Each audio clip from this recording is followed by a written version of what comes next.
Gentlemen, start your engine.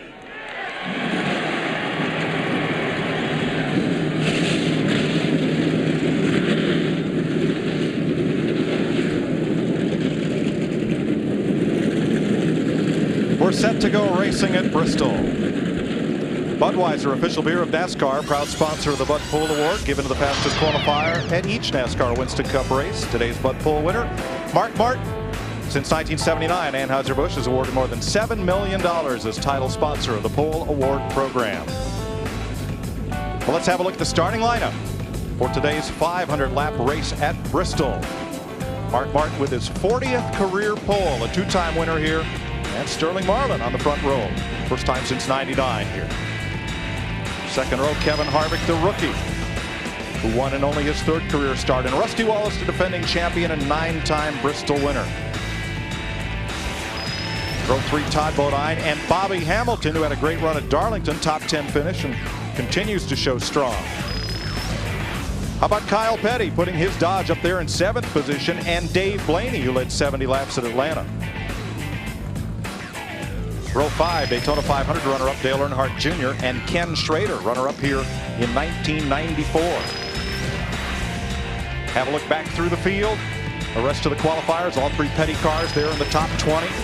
And we talked yesterday and Friday about 21st position and how critical it is to be in that top 21 so you can pit here on that front straightaway. Yeah, if you're not over here on the front side where the flagman is, where the pace car comes out in the first turn, everything seems so disjointed to you. You never can seem to get into the flow of things, and plus you're dropped off last. The cars are already in the pits working over here when you finally get to your pit on the back straightaway. There's the cutoff, Jerry Nadeau from Buckshot Jones on back. Those cars are pitted on the backstretch. Larry McReynolds, how big a disadvantage? Well, it is. We've only had 2 races, one from the backstretch in about the last 20 years. I think Davey Allison won here like in 1990. Dale Earnhardt won here in 1998. You need long green runs at the end of the race to be able to win from that backstretch, though.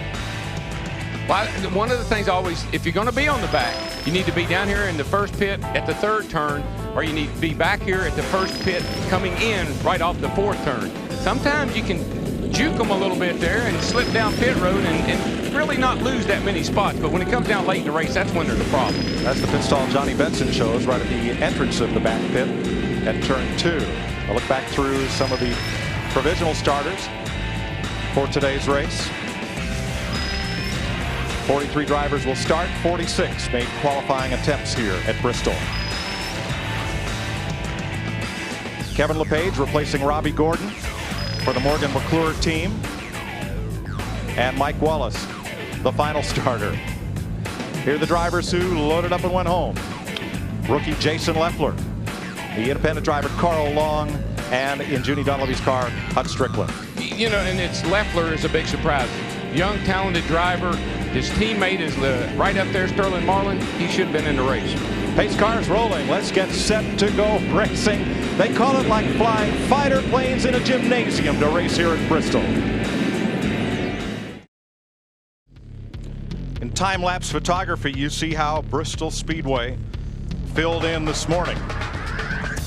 As from all corners of the compass, they wound around the mountains and filled this 147,000 seat speedway.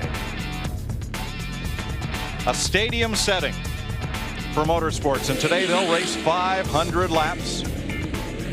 And the pit window here, Larry, 160 laps on a tank of gas. Well, it's pretty insignificant here. Very rarely do we go that far, and look like we're going green flag racing here for 500 laps. Buckle in tight, pull them belts, because it's going to happen about 16 seconds a lap. And all you're hoping for right now in this start is a good clean start. Don't get run into by someone behind you. And everybody wants to get to the inside. Big battle to get down. Green flag, and we're racing at Bristol.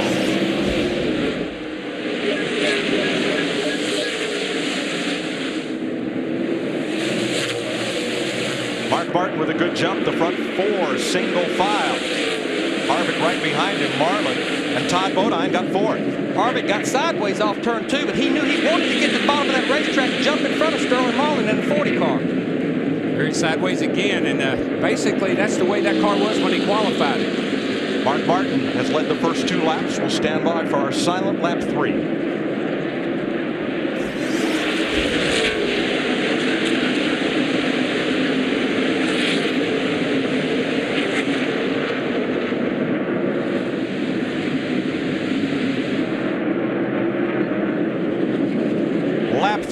a young fella driving Dale Earnhardt's team, or the team Earnhardt would have driven for here for Richard Childress. Takes lap 3 to take the lead. And Larry, he just proves to me one thing. Moose can be fast because he was sideways there for a couple. Got to go around 25. Nadeau. And look at them stacking up back there behind him. Look at them. 97 Kurt Busch around, spins in the 92. 97. We talked about it in the opening. One car spins, normally collects 2 or 3 other cars. There's no place to go. And the spotters are hollering, they're hollering their lungs out, but you can't get wound up. It just won't stop. There they all are, and they're right on top of this. They're right over in the third turn, and they can definitely see what's going on, but it happens so fast, and you're going so fast. Let's see if there was contact that turned Nadeau around. Here's Nadeau right here. No, he just got it around. I don't believe anybody got into him. It looked like he just come around. Now watch these other guys. They got nowhere to go. He's going to come down the track, they think, but he stops. And here's the accordion that all compresses behind him. Again, your spotters, they don't know where to tell you to go. This racetrack is not that wide. Look at them just bumper tag there. Stacked up 5, 6 deep. That's what you really fight here the most, is getting run into from behind. You know what you're going to do, and you can see better than the guy behind you. It's hard to see around these cars. You can't see through them because the spoilers are so high on the back of them. Round goes Nadeau, all by himself, trying to get back in the throttle. Slipped the back end out from under it. Not the way you want to start a 500-lap race here, I can tell you. From Johnny Benson's Valvoline cam. He sees it. Spotter saying, go low, go low, go low. And we have our first caution of the day at lap 4. Jerry Nadeau goes behind the wall for repairs. We'll be right back. This is NASCAR on Fox.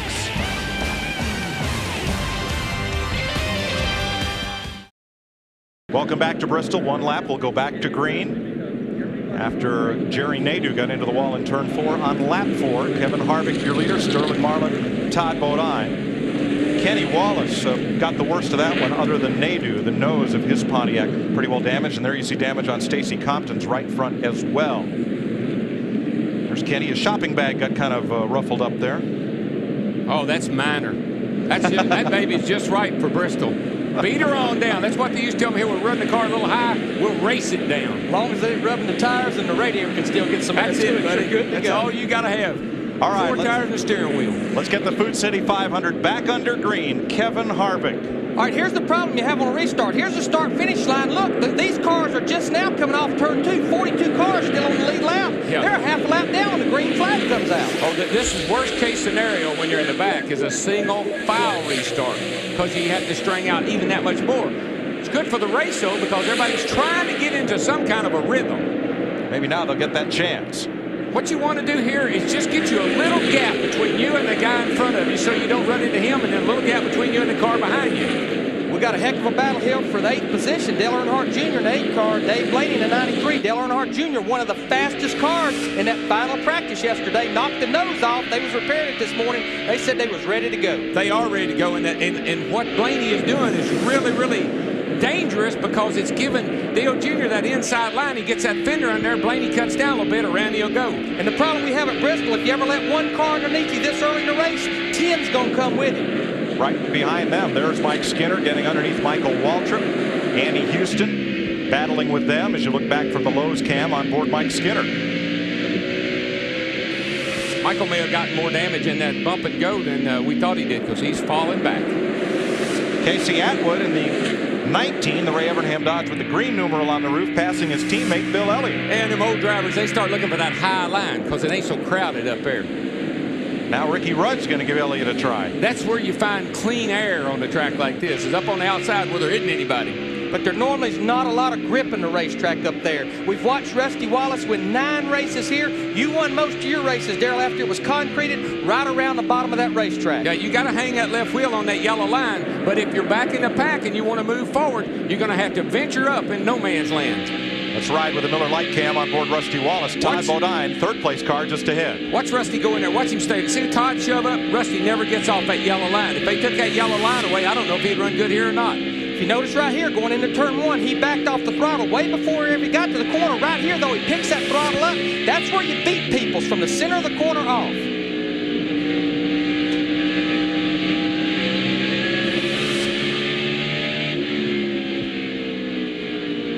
Let's let you crank it up a bit, folks. Those of you with surround sound, you can feel it here, 800 horsepower.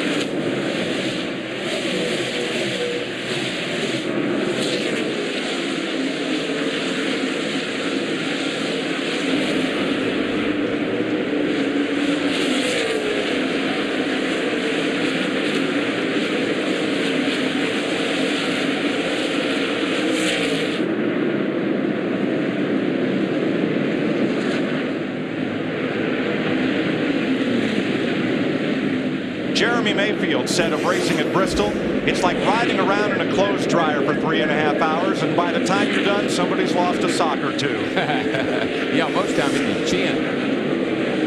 Jeff Gordon's on the move. Yeah, these guys here are having a real battle. Bill Elliott got up on the outside there, but he finally found his way down to the bottom. Ricky Rudd, Bobby Labonte, these cars are all running really well. I think Gordon's just waiting for an opportunity to pounce. Turn 4, Robert Presley in the wall. Jeff Burton spins around to miss him, and everybody else has to thread their way through. I think this is like the 5th race where Burton has had trouble on this early in the race. And Presley went around. I don't believe there was any contact. Yeah, the worst thing that can happen to you is you can see what's happening. Because you respond to it. Other people don't know what's happening. They run all over you.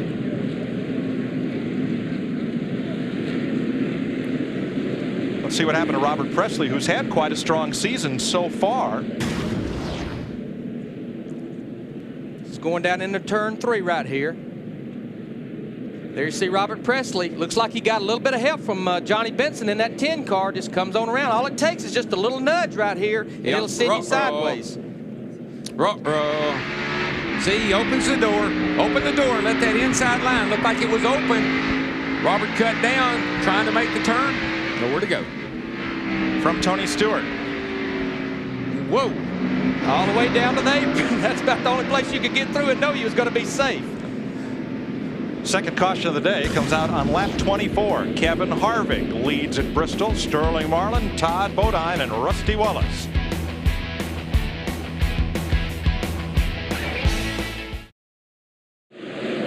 Green flag waving, and Sterling Marlin gets sent up the racetrack after contact from Kenny Wallace. Kenny Wallace in the 27 car now. He's one lap down after trying to get his lap back. Got to the side of Sterling Marlin after they took the green. Boy, the cars, they are absolute. Here's got one around, guys. Andy Houston is in the wall in turn 3. Caution is out again. Nobody else involved in this one. Here comes Kenny Wallace to get his lap back. He'll pretty much get it back with ease. Kevin Harvick don't push the issue here. No, it's only car a lap down. So Andy Houston, who's failed to qualify the last couple of races here. But that was... we'll let the pictures tell the story. That was very uncalled for. Well, let's ride with Mike Skinner. See, the 96 gets up off the bottom of the track. Leaves the inside down here open. Skinner thinks he's got a shot. But you know, that cat on the outside's got to get down in the corner. He can't just ride up around the top. So it's the third caution of the day at lap 30, and the victim of this one is Andy Houston. NASCAR on Fox returns to Bristol after this. Welcome back to Bristol, Tennessee. Third caution flag of the day. Andy Houston walked away from that hard hit into the wall up in turn number 3. Let's get an update from pit road. First, Steve Burns. Mike, our pole sitter, Mark Martin, has dropped to the 5th position. He told Jimmy Fennick his car was just a little bit loose at the beginning of the race. We've only run 20 green flag laps. He's happy now, wants his spotter to keep him in a heads-up position. Kevin Harvick, meanwhile, said he's running faster in that number 29 car than he did in practice yesterday. And he said, well, I was just a little bit angry from the Busch race. He's faster now. Let's go to Dick Berggren. Dale Jarrett is pitted just off the 4th turn here at Bristol. This is simply the loudest place in all of NASCAR because the sound rockets off these huge grandstands. As a result, it's very hard for the crews to talk to the driver. Todd Parrott has come up with a unique new mouth system. He straps it right to his face, and as a result, he is able to communicate effectively with his driver. It is so clear. We've been listening to him. It's just as if he's sitting in his back lawn having a conversation. Ordinarily, these guys barely can hear their crew chief at all. There it is, right in his mouth. To Jeannie Zalatzko. Well, Dick, speaking of hearing problems, Frank Stoddard, the crew chief of the 99, having a hard time hearing Jeff Burton. Bad timing because Jeff took a little bit of a spin, so he came in for a pit stop. Just some body damage to the left rear, no problems there. Of course, the first time he came through, he took the right side tires, then had to make a second stop as well. That's the hazard of being on the back step, the back pit stop here. It's going to take him a little more time. So he's got 4 new tires out there. Not so much body damage, guys. Bill Elliott making an early stop here, and he gives up 11th place to do so. Yeah, I don't believe he was happy with his car. He'd been up on the outside, finally got back down on the inside there, but I think he was struggling with his car a little bit. You know, that noise factor, that trying to hear your crew, it can drive you crazy. It's just another one of those Bristol elements. Well, next week we go to the wide open spaces. We'll be stampeding to Texas. And both the Busch Series and the Winston Cup race will be on Fox. We're going to start off Friday with Winston Cup pole qualifying on Fox Sports Net. Then on Saturday, the NASCAR Busch Series race is right here on Fox, 1 p.m. Eastern Time. Then we'll switch over to FX for final practice. NASCAR this morning, next Sunday on Fox Sports Net in the morning. And then the Winston Cup race presented by Home Depot on Fox, 12:30 p.m. Eastern Time. Our coverage begins, and then NASCAR Victory Lane Sunday night. And that racetrack down there in Fort Worth, it is a mammoth facility. Bruton Smith, Eddie Gossage created about 5 years ago. You talk about fast, it is a fast racetrack. What's going on down there, Steve Burns? Kevin Harvick may be fast, but they're worried about their battery power. It's only showing 12 volts. Larry, they have turned off all the fans. They're watching that situation very closely. It's going to... Chris Myers. All right, thanks very much, Jeff Hammond. You were saying, hey, shaking your head, not good for Kevin Harvick, who had quite a run yesterday in the Busch race. Yeah, Chris. Right now, if you're already down on battery power, you're in trouble. I'm telling you right now, the battery will not carry it the full distance here at this race. They'll have to come in and change it if they have that alternator problem. 30-plus laps already, 3 cautions. The record for Winston Cup race is 20 cautions. It's happened twice here at this speedway. What is it telling you early, that the drivers are not being very patient? Yeah, they're all in a hurry. As we talked about earlier, we got a lot of good cars in the back of the racetrack, right in the back of the pack, trying to get to the front. So you got to watch it right now. Guys are pushing and shoving real early. And we are going green. Now it's a 12-volt system at Larry. It normally operates at what, about 15 volts? Yeah, you like to see at least 14 volts up there. And what they've had him do, they've had him cut the electric fan that cools the radiator off, the brake blower that cools the brakes, and a blower probably that cools him. And we're back racing, though. That 29 car, Kevin Harvick, still leading this thing. No, they cut the things off that cools him first. They save those other things for later. When he starts whining, they'll tell him to turn them back on. This 29 car, it's the same car that Kevin Harvick run at Rockingham, his first race in this car, and it's the same race car that Dale Earnhardt drove to victory at Atlanta last spring. You know, those front cars are leading out just a little bit, but you know, Kyle Petty qualified up there in the 7th spot, and he is hanging right there. Great run for Kyle. I'm glad to see it, man. He needed it badly. Under pressure from Kenny Schrader and Dave Blaney. This is a Kyle Petty kind of race. Got to be patient, stay out of trouble, and that's the way Kyle races. Don't charge the turns, accelerate off. That's what he likes to do.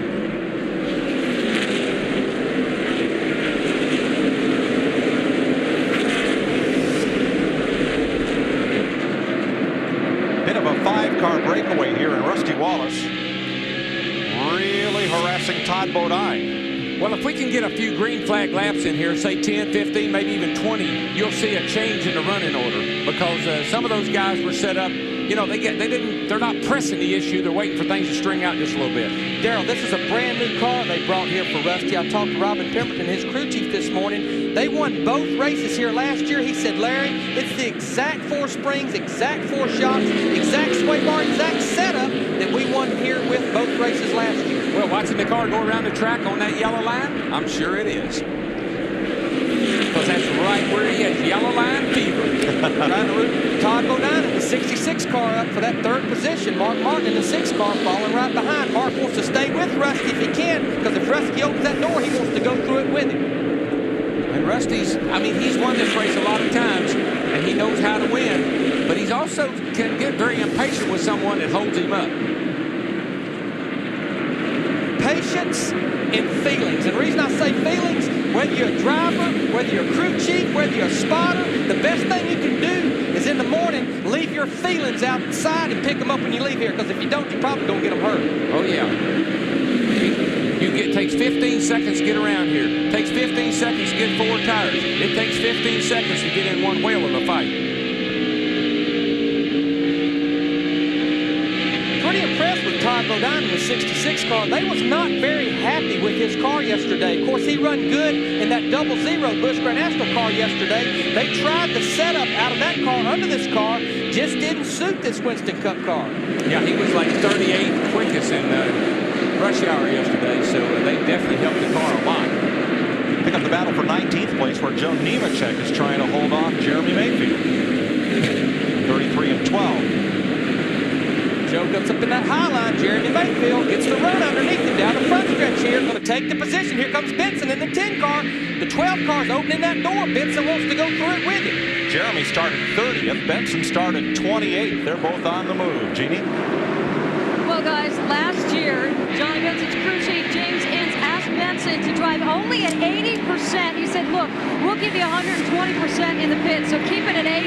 And it paid dividends. Benson saving the lead lap, and in that late rally, he claimed second place. But, of course, a little later on, and maybe, Darrell, you can agree with this, Johnny admitted, you know what, I didn't give 80. I gave about 90, but I still got the job done. I just most of the guys I know that didn't give it 80%, they was looking for a ride the next week. You got to give 110 all the time. I don't care what the crew chief says. That's how you win races. There goes Rusty around the 66 car. 66 was holding Rusty up. Rusty's ready to get up there and challenge for the lead. He's tired of riding back there. Let me tell you, a lot of these cars got a lot of tape on the grill again this weekend. I wouldn't be surprised to see some of them run a little hot in this tight traffic. The 28 car here at Ricky Rudd, Jeff Gordon in the 24. They got Casey Atwood at 19, hung on the outside, took about 6 cars and kicked Casey Atwood all the way back to 18th. Just 2 laps ago, he was running in 12th. And he's losing more positions. Now Mayfield with Nemechek and Benson in tow, getting underneath the rookie Atwood. Actually, Atwood's running pretty darn good to be up on the high side, and he got himself back down on the bottom there. So you got to play around with that high line. If you're back in the pack, you just cannot stay there. You got to work up on that high side and see if you can get something going. And when you're Atwood spotter, you're telling him, one more coming, one more coming. The greatest sound in the world is clear low, clear low. And the driver is screaming, find me a hole, find me a hole. And he said, there ain't one. Kevin Harvick leads by 0.6 of a second here at Bristol. His 5th Winston Cup start and the 2nd race that he has led. Sterling Marlin, their number 40, runs in 2nd. Rusty Wallace is 3rd. Todd Bodine and pole sitter Mark Martin. We'll be right back to Bristol on Fox. Kevin Harvick continues to lead at Bristol Motor Speedway, built in 1961 as a 22-degree banked racetrack. In 1969, they steepened it to 36 degrees, the steepest banked track in all NASCAR. As leader Kevin Harvick, number 29, gets into race traffic. Before they increased the banking, it took too long to run 500 laps here, so they banked her up a little bit more and said, now see how long it takes you to run 500 laps. The laps go by in the blink of an eye here. It's great to lead a race here, but here's the worst nightmare as the leaders. We've been racing now under green since the last caution for about 25 to 30 laps. Here's Jeff Gordon, the 24 car, taking the position of Dale Earnhardt Jr. That's a battle for 11th, but it takes so long to get by the lap cars here. Once you start catching them, it's like you're in them forever. Well, you got to be so cautious. The guy opens that bottom up and you start in there and then he turns down, like we've seen it happen already 2 or 3 times. And man, you clip him and you're leading the race and you're out of the race. You don't want that to happen. Tony Stewart will be past Mike Wallace. And you know, we've seen Tony Stewart really run well here at Bristol and dominated this race, but just hadn't got it going yet this year. They're racing back for 34th position. Remember, Tony Stewart was in the pits back on that 2nd caution right around lap 23, so he has a little fresher tires, but track position's a lot more important than fresh tires here, Darrell. Yeah, he's trying to hang on to the lead lap, and he's only about 4 cars away from going a lap down. Yeah, and here's Bill Elliott getting a lap down already, so Bill's in big trouble. Bill Elliott getting a lap down, the 1988 winner here. Now that's 7-car pack of leaders. There's Bobby Hamilton and Kyle Petty, who started 8th today, the highest qualified of the Petty cars, which 2 of which tested well and all 3 qualified well. They always right up there, but it is good to see Kyle running. He's running here in 6th position. This is a car they attempted to qualify at Rockingham. Of course, Kyle missing 2 races in a row after Daytona at Rockingham and Las Vegas. Here's a battle. Dale Earnhardt Jr. starting to slide backwards now. He lost the position to Jeff Gordon. Here he's going to lose position to Ricky Rudd. Bobby Labonte. 3 or 4 up right there. Hold your line. They got him held on the high side. Clear low. Back inside. Still there. He's got 2 with him. Still there. Still there inside. Up behind the 12. 12's next to you. Closing up. There inside. Still there.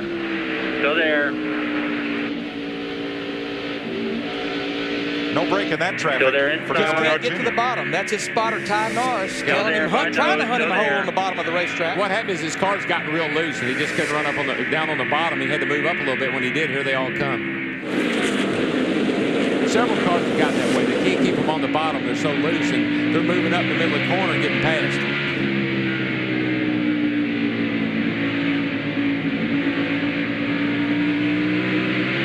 Well, we got a spin on the backstretch. Kurt Busch, I believe.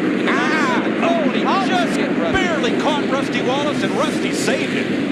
He just tipped Rusty trying to get around him. I think he may have done some damage to Rusty's left rear, but I don't think it was substantial. But I believe he may have knocked Rusty's left rear down. 4th caution of the day. It comes at lap 78. We've run 78 laps. I'm going to say our leaders will be on pit road. They'll get them 4 tires here. Be a good time to adjust on those cars. They need a little adjusting. We've had quite a bit of caution laps. Rusty's car looks pretty clean right there. Boy, watch this car. It just starts spinning off this corner, and it goes down the back here. It gets around, hits the end of this wall, and man, it just shoots it right up there. And oh, I know Rusty Wallace had to be thanking his stars. He might have just ticked the left rear. He did clip him, but I can see smoke coming off of Rusty's car as he comes down pit lane. I think he cut that tire down.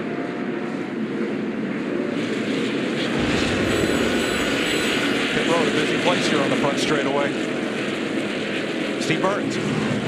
Kevin Harvick is a bit free off the corner. They're going to take a ½ pound off the right rears. We also see Sterling Marlin. 4-tire change for Kevin Harvick. 29 is down and away. Looks like he's going to beat Mark Martin out. 16.2 for Harvick and a 6 still in. Let's go to Matt Yoakum. A little bit of trouble in the left rear by Robbie Fuller. The tire was flat when he came in. A long stop for the 2-car Rusty Wallace.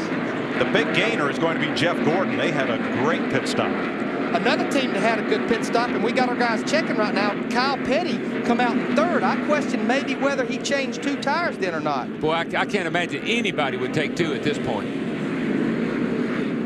Dick Berggren. Jeff Gordon had a nice clean pit stop. Nothing spectacular. It was a 15:48 stop. That's not among the very best that we will see today. But it was nice and clean. The car was a bit tight. They loosened it up with air pressure. And as always, Gordon moving forward to the front. Mike. Thanks, Dick. There is Gordon back out after pit stops, up to 7th place. Now, here is what put Rusty Wallace into that long pit stop. There goes Kurt Busch. Well, let me tell you, when you see how close this thing gets to taking Rusty out, he can thank his lucky stars that this is all he had, a little scrape on the left rear. Watch this. Woo. I think he hit that thing right in the left rear tire. From Rusty's onboard camera.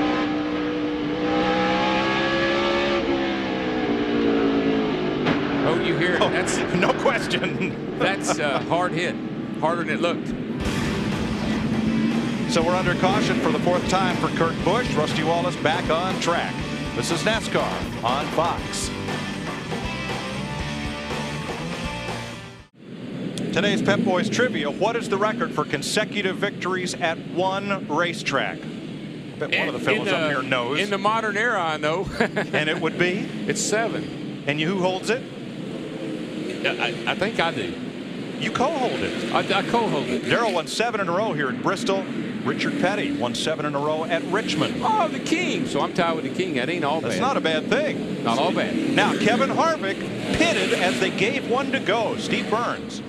Mike, we know why. The 40 car of Sterling Marlin was pitted right in front of him. He had to back up on pit road. He backed up the same time Kevin Harvick was leaving. The left front fender pressed down on the tire. They had to bring him back in to pull the sheet metal off that left front tire. So one of the things you don't want to have happen with a rookie driver is to get things like this going. As long as he can run a routine race, keep him calm, keep everything under control, he does an outstanding job. Now he's got to work to all this traffic, knows he's got a chance to go and lap down, puts a lot of pressure on that young boy. The only car restarting behind Harvick is Jerry Nadeau, back on track after bringing out the first caution at lap 4. And we'll say hello to his car owner, Papa Joe Hendrick, who underwent surgery this week and recovering nicely in Charlotte. One of my favorite people, best guy, one of the nicest men in racing, and been around for a long time. And Papa Joe, I love you, man. Just an update, Kyle Petty in the 45 car, his boys did change 4 tires for guys that hadn't done a lot of pit stops. That was a good stop for those guys. They got him out what turns out it was 3rd, and now he's 2nd on this restart behind Marlin. We're back under green. Got 2 Dodgers running 1st and 2nd here. And the pole sitter in hot pursuit. Sterling Marlin gets about an 8 or 10 car lengths advantage, while Kyle Petty had to fight those lap cars of Bill Elliott and Robert Presley. You're reminding us that somebody up here picked Sterling? It's a little early, though. It's in Bristol. I'm sure we'll get reminded. And I'm sure broadcasters need to leave their feelings outside the racetrack, too. Let me show you what happened to Harvick here in the pits a few minutes ago. Why he had to come back in. Had to give up the lead. Here he is right here. Watch what happens. Just about the time Sterling backed up, he clipped him. Bad timing. The reason Sterling Marlin had to back up, Mark Martin pulled in his pits after Sterling, had him blocked in a little bit. No fault of anybody, just that's how tight it is in the pits. See how small those pit boxes are. You try to get a car in there, everybody's pitting. Schrader, turn 2, got turned around, and he's in the fence. Coming back down the racetrack, which is not something you want to have happen. Jeff Burton got in the back of Brett Bodine and knocked the front end of his car in a little bit more than it was a while ago. Ken Schrader, I think he had a little help, got turned around and up in there into the turn 2 wall. Well, when we get these, oh man, the Peanut Man, the M&M Man don't look so hot. He's feeling, I'm sure Schrader's feeling the same way. Oh, crunching the concrete, not in your hand. He didn't look that way before he hit the wall. This is turn 1 and 2. There you see Dale Earnhardt Jr. He moved up the racetrack a little bit, got into that left rear quarter panel, sitting Kenny Schrader turning around. Boy, I just can't say it enough. You leave that bottom open just ever so slightly, half car length. Guy behind you gets that nose in there, around you go. Let's give it a listen here.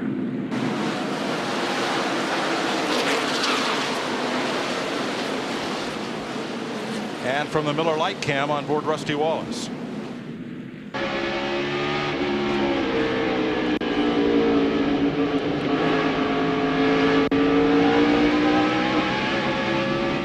And from the Lowe's camera on board Mike Skinner. He's in trouble because he's already up high, and whoa, he had to get it to the bottom. Good thing nobody was there. You don't want to go up. You do not want to push up in the corner here, buddy. If you drive in a little too hard and the car slides a little with you, the car gets in under you, and it's just not very forgiving. Ken Schrader's car has gone to the garage where his team will try and effect repairs. We're under caution again at Bristol. We just went back to green a lap ago, and Sterling Marlin is streaked out with the lead. Sterling has led every race this year. He's done everything but win a race this year. Sterling Marlin, and now Mark Martin, because he led the beginning. He's the other driver that's led in every race. The other driver that led the first 5 races was Jeff Gordon in the 24 car, who has not led today yet. Let me tell you something I've been pretty impressed. See that 5 car right there? He's up on the outside, and he's passed a lot of cars on the outside. First car I've seen that's been able to do that, and there he is all over Dale Jarrett. Dale took the line away from him, but watch Terry go up on the outside going down into turn 1 here. They're coming up on the lap car of Robert Presley. Got Dale Jarrett down on the inside. No, that's a 93 car down on the inside, Blaney. I think Jarrett may have moved up a little bit too. Yeah, he did. Yeah. Once they clear Presley, we'll see that battle pick back up again. And right in the midst of it is Jeremy Mayfield. Jeannie? Well, guys, it's bad enough you have to pit on the backstretch. It's like pedaling backwards uphill, but they're too close for comfort, as you guys have been alluding to. We watched the 99 car of Jeff Burton and the 27 car of Kenny Wallace almost get together. His past pit stop, Jeremy Mayfield Mayfield and Michael Waltrip got a little too close. So the 12 crew made a visit to its neighbor and said, hey, let's work together. So the next pit stop, Mayfield has agreed that he will stop a little bit shorter than the signboard. Tell you, Rusty Wallace is back here behind Terry Labonte, but I'm really impressed with Terry. He passed about 5 cars and passed them all on the outside of the racetrack. He's another one of those guys you can't count out at Bristol. We've seen him at the end of the race be right up there fighting for a win. Johnny Benson underneath Ricky Craven, back trying to move up. There's Dave Blaney just ahead. Next week, the wide open spaces of Texas, and that's what it'll look like compared to here at Bristol, Tennessee. That's a high velocity racetrack. We'll be there Saturday and Sunday on Fox with the Busch and the Winston Cup Series.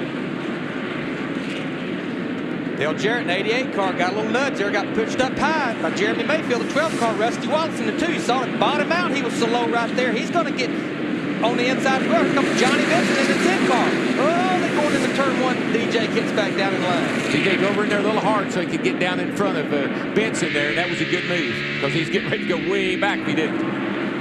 Kevin Harvick slips underneath Dale Earnhardt Jr., and that will move him up to 26th place.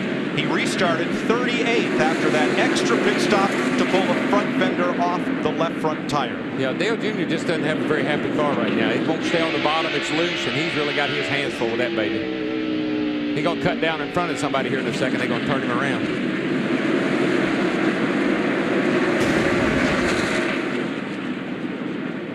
Now, here's how you win Bristol. Somebody comes up on you, they're a little faster than you are, and you really don't want to race them. You just roll up out of the way, wave them by, say, go on, big old boy, I'll see you later. Well, we got a battle for the lead heating up here. Todd Bodine in that 66 car. He's all over the rear bumper of our leader, Sterling Marlin. Sterling had a pretty big lead there, but Todd has chased him down. And Todd's going to pass him, I do believe. 66 car, Darrell, that's a car they built last year for you to run strictly here and at Dover, Delaware. You drove that car about 4 times. Yeah, it's a good car. Qualified 11th here in this race last year, and Dale and some of us got together early in the race and kind of messed it up, but that's a good, fast race car for here. Joe Nemechek's been pushed behind the wall. There's his Andy Petrie Chevrolet. It is overheated. And up front, and here's John Andretti moving underneath Bobby Hamilton. Ward Burton trying to go with him. That's for 6th place. Boy, you see Bobby Hamilton. He wants to ease over and get down in front of Ward, but he knows he can. He eases it a little bit, but he sees Ward's not going to give him the line. He backs off and lets him go. You make a little fake move there, and if you see the guy back off and give you some room, he'll take it all down in there. It's not going to swing up high. And Jeff Gordon runs in 4th after being 5th on that restart. He's past Kyle Petty. And you know how you win races here another way? You see anybody around him? Not a soul. That's where you want to be, all by yourself. Nobody in front of you, nobody behind you. In Lonely Town.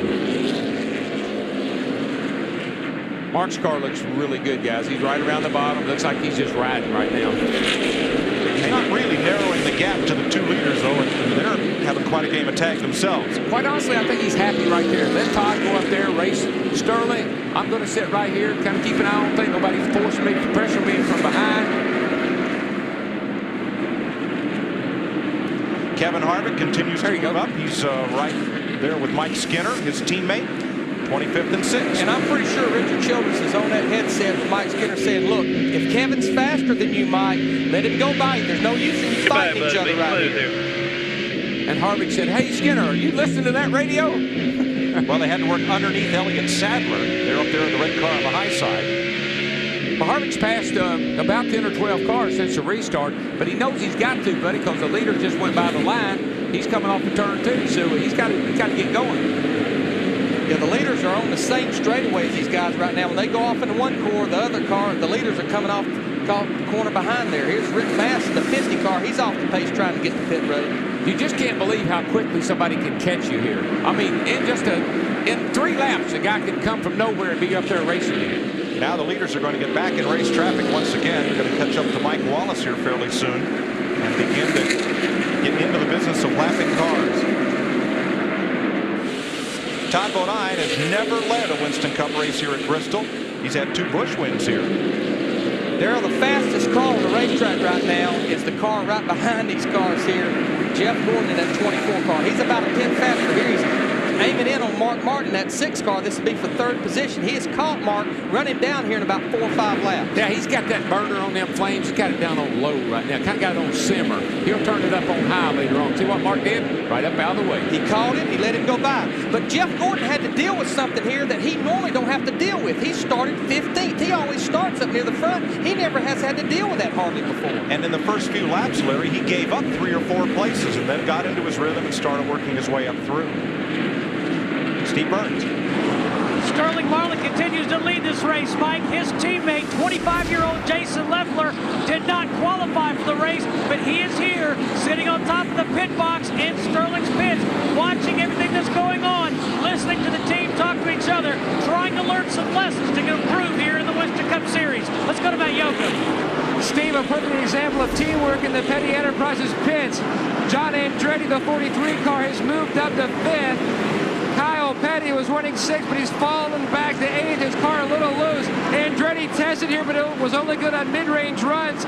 Kyle Petty took Andretti's baseline and improved on it. Helped John Andretti. Both these cars, Kyle Petty and John Andretti, finished in the top 10 here back in 1999. Remember, Kyle Petty's last victory came on concrete.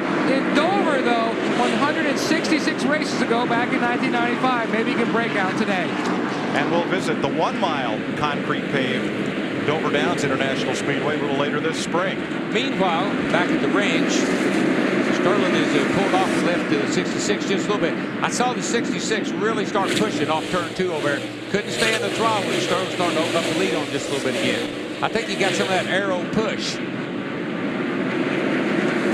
comes old Jeffy Gordon. He's closing down on the lead, folks. We're going to be right back. I love this place, Darryl. Here, opening up a lead means, about 0.3 of a second. We'll be right back to Bristol on Fox after this. Welcome back to Bristol, where Sterling Marlin leads Todd Bodine and Jeff Gordon into lapped traffic. 134 laps complete. Look at this place. It's like racing inside your cereal bowl. No, Mike, this place, I just figured out what it is. It's a big old conveyor belt. It's a pretty fast one. No wonder before we had electronic scoring, nobody knew where anybody was running, and they had scoring problems. I just you get in the right place on the conveyor belt, and you just never go backwards. You just keep going up. Darrell Waltrip, 12-time winner here at Bristol Motor Speedway. And I wish I was out there today. You know, there's more races on Broadcast Network TV than ever before, and we're glad of that. But coming up a little later on in May and June, we'll have 3 Winston Cup races on our sister station, FX. A lot of fans have been calling and writing to FX because they can't see all the races because their cable system doesn't carry FX. The folks at FX understand their frustration and are working hard to change that, and you can help by calling the number on your screen, 1-800-FX-FX-FX-1. That'll get you through to your local cable company. Tell them you want your NASCAR, you want your FX, and I promise you it works. The folks here in the local Bristol area have Comcast cable. They were scheduled to get FX later in the season, and they advanced it to this weekend so they could see the Busch race yesterday. So it does work. Call 1-800-FX-FX-FX-1 and tell them you want your NASCAR. Boy, Mike, I was watching that 66 car while you were giving that, reading that, and man, he's looser than a goose off too over there, Larry. Did you see me turn her sideways? Gordon got right on him. If he gets loose one more time, Jeff Gordon's going to advance to 2nd place. I know that. I tell you, he's just tippy-toeing off that corner. You better be careful. He's jumping in that throttle, Darrell. We've been on these tires here now for about 45 laps. He jumps on the throttle right here. I think wants to get just a little bit looser than right there up on the straightaway. If he does it too many times, Jeff Gordon's going to be all over the underneath of him. Yeah, and he's going to be all over the concrete, but you just can't get away with that here very long. That's what happens in the car. It'll run good, and then all of a sudden that bad boy will start getting loose with you, and you don't know why. See him wobble a little bit off that corner. And there goes Gordon, gets underneath him, and that changes 2nd place. Man, if I was spotting for the 66 car, that's what I'd been telling you. Hey, let that cat go. Take it easier. Cool them tires off. And these guys are fixing to catch about the next 10 positions that's about to go a lap down, so they got a bunch of traffic to try to work. A bunch of good cars right here in front of them, Larry. I mean, you got the 15, the 8, the 26, a lot of cars. Jeff Hammond. The car we hadn't said a whole lot about was yesterday's winner, Matt Kenseth. Started way back there in like 24th position. Now he's moved up to 6th. Had a good pit stop. Looks like he's got this thing right on the bottom of the racetrack like he had it yesterday, making his way to the front. He's the biggest gainer in the field right now, Jeff. Trouble for Kyle Petty. He let about 4 fellas go underneath him and then picked up his pace again. But Kyle has fallen back to 16th place.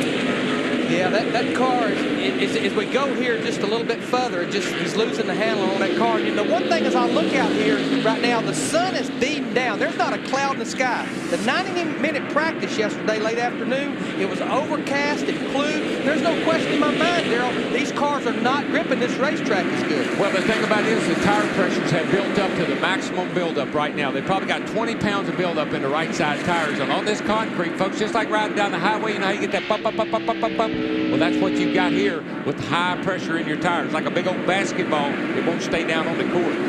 There are your 3 leaders, Marlin, Gordon, and Todd Bodine. Mike Martin was 4th. He's been bypassed by John Andretti. There's a bunch of good cars right here in front of the leaders. See, Dale Earnhardt Jr., he can't even get that thing to hardly go straight down the straightaway. He's about to go a lap down right here. No, and he likes that preferred line, but here we got trouble. 11 car. Brett Bodine goes around in turn 4, and Blaney has to jump down to the track apron and miss him. Everyone's going to get through to the start-finish line. What a break for Jimmy Spencer, Dale Earnhardt Jr., and Bill Elliott. That caution flag kept them from going a lap down. Yeah, Michael and a whole bunch of guys were, they were right there within just a stone's throw. Matt, what's with Kyle Petty? Well, Mike Larry touched on it earlier. The temperature is a lot hotter today. Almost 20 degrees difference in track temperature from the end of happy hour, the final practice session Saturday afternoon till today. Kyle's car very loose. He cannot get any forward bite off the corner. They're talking about right now adjusting that 45 car Petty's with air pressure, maybe a chassis adjustment. Yeah, take some rubbers out of the rear springs, let some air out of the rear tires, and get some bite in those rear tires. Pit road's going to be busy here. We've run about 57 laps. Dick Berggren, what's going on? Jeff Gordon is in his pits right now. Remember, this race last year, he had this race in hand, except he ran into Steve Park's tires, damaging his front end after leading 225 laps. He still lost. These pit stops critically important. Gordon with a great pit stop to Steve. Sterling Marlin in 4th tire, 2 rounds of wedge in. He's tight off the center. Marlin is down in front of the 43. Harvick in the 29 right behind him. What's going to be a 4-tire stop for the 66 car Todd Bodine. He was loose up off the corner, much like Kyle Petty. So they adjusted with air pressure and a chassis adjustment. The Genie's Alaska. Well, the 17 car is running so well, they're not going to make any changes. Just 4 tires for Matt Kenseth, and he's on his way. Great pit stop. Who else had a great pit stop was John Andretti. He came in 4th and came out right side by side with Jeff Gordon. But what's happened to him is Kenny Schrader occupied the pits in front of him. Schrader is out of the race. You don't want to see anybody have a problem, but if somebody has to have a problem, the guy in front of you can certainly be an advantage.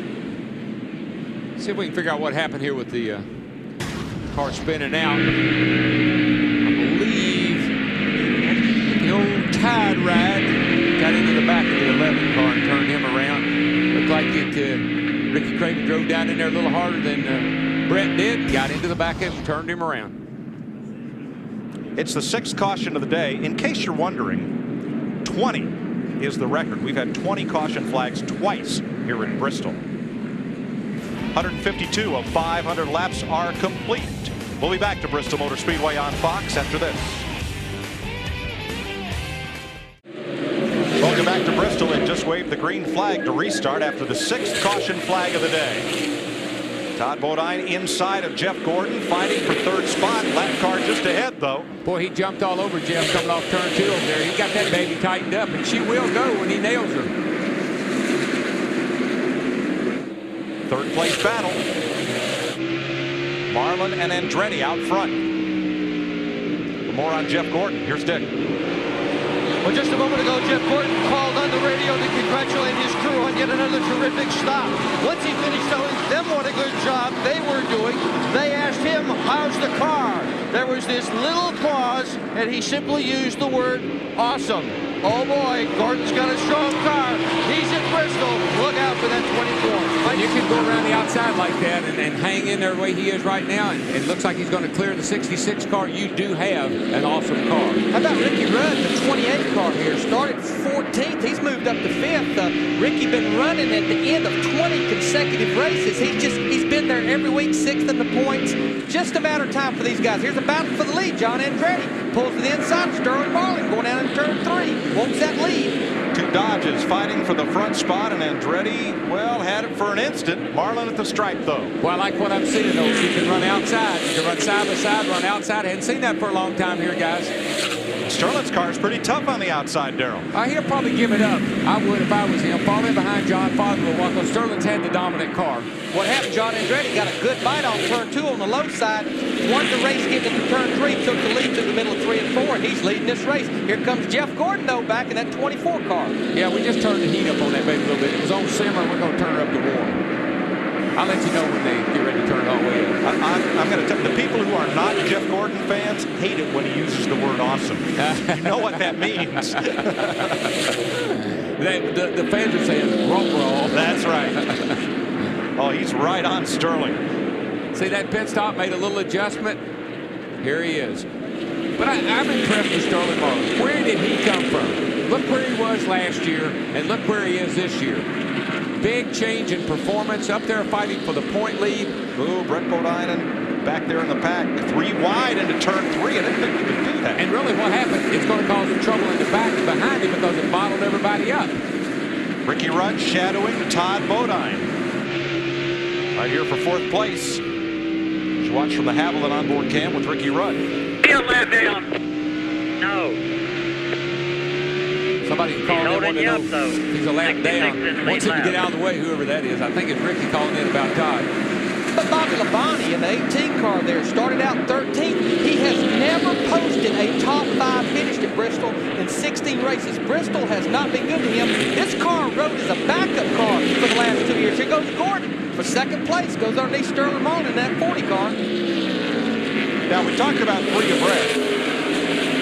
Brett Bodine and Ricky Craven. Remember, they were the last caution, so they come out of turn 2. And Brett gives Craven a little howdy, and here comes Blaney. You just remember, Brett just spun out, but that's what caused this caution. So his car is very unstable. And he had Blaney underneath him, and he had Craven on the outside. He was in no man's land. I'm glad somebody was smart enough to back off there. We was going to have our next caution. You can't hardly run 2 wide here, much less 3 wide. Well, you just can't get off the corner here. It's too slick down low. Can't get the grip.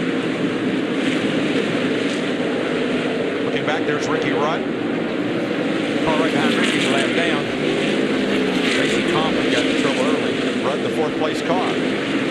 Now Todd Bodine is the 5th place car. There's Todd. And he's slipping back big time. I don't know what they did to him on the pit stop, but they better undo it real fast.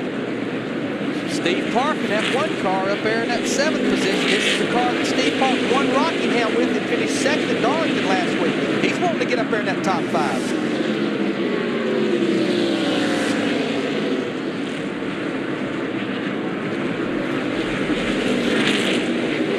Got some pretty good racing going on all around the racetrack right now. Man. Kevin Harvick trying to work his way back up through 16th. Remember, earlier, Harvick on a routine caution flag pit stop pulled out, nipped Sterling Marlin pulling out of his pit and bent the left front fender in against the tire. He had to give up the lead to come back in under caution, have them pull it out. So he's come from the back and working his way forward. But he's reminded me a lot of Dale Jarrett last week. Hadn't panicked, kept the fenders on the thing, slowly but surely, methodically working his way back toward the front. Well, he's got a rear bumper full of Jeremy Mayfield right now, the 12 car. Jeremy all over the rear bumper, especially getting in the corner right here. How about John Andretti? It's the first time he's ever led at Bristol. This is his 13th start here. Came here and tested, and that paid off big time for all 3 Petty cars.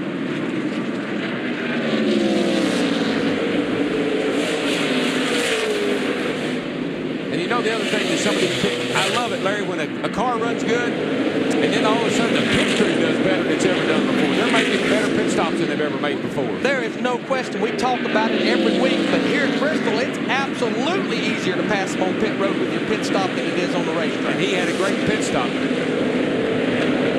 Larry, you talk about pit stops. Off early in this day to be talking about it. Mark Martin had a bad pit stop, and Matt Kenseth didn't have a very good pit stop, but the back straightaway come into play, and both those cars have been up there close to the front and find themselves way on back. We've been watching Todd, and man, I don't know what they did to him on the pit stop, but he's holding all these cars here behind him up right now. He just can't get off the corner anything like he could earlier. It may be low air pressure, it may come back, but if it does, it's going to take way too long. See him push up, he just got up out of the way and said, "You guys go on, I got trouble." Ward Burton goes past, and now Dale Jarrett comes up on Park. As John Andretti leads at 178 laps, the first time he's ever led at Bristol Motor Speedway. We'll be right back. This is NASCAR on Fox.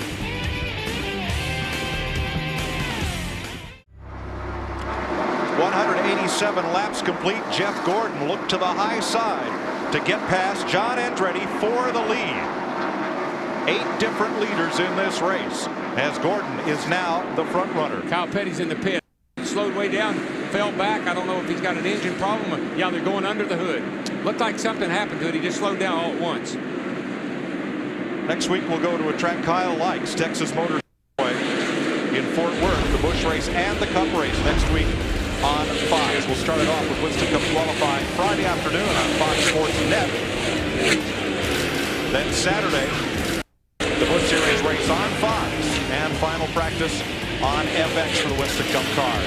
Then Sunday, NASCAR This Morning at 10 a.m. Eastern. And when our coverage begins at 12:30 p.m. on Fox, Darrell Waltrip will sit down with Dale Earnhardt Jr. And then you'll see the Winston Cup race and NASCAR Victory Lane on the net to wrap things up next Sunday night. I was going to sing T for Texas and T for Tennessee, but some people don't like my singing. I'm working on it though, folks. I'm going to get better. Matt, Kyle Petty's problems? Kyle Petty has gone back out on the racetrack. It appears something amiss under the hood.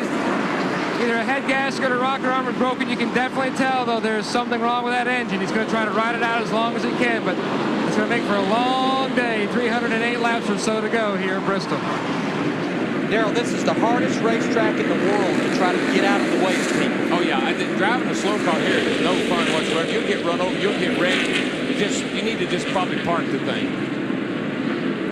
You pull so much gear here. You turn these motors 9,200. You have to get up out of these corners and have what I like to call passing gear. If you're going to pass anybody, you got to have a lot of gear in that thing. That's why you see them bust loose coming up off the corner. Got a lot of gear. Spins the rear tires. The guy that can manage that is the guy that can do the best job here all day. But it's a type of RPMs, Darrell, where you'll turn them maybe 8,900, 9,000. It just goes up there and spikes. It don't stay there for long. It just goes up there and spikes for a second. But these Dodge engines, I don't know if they've been groomed. I don't know if they've been punished like the guys would like to see them punished so far.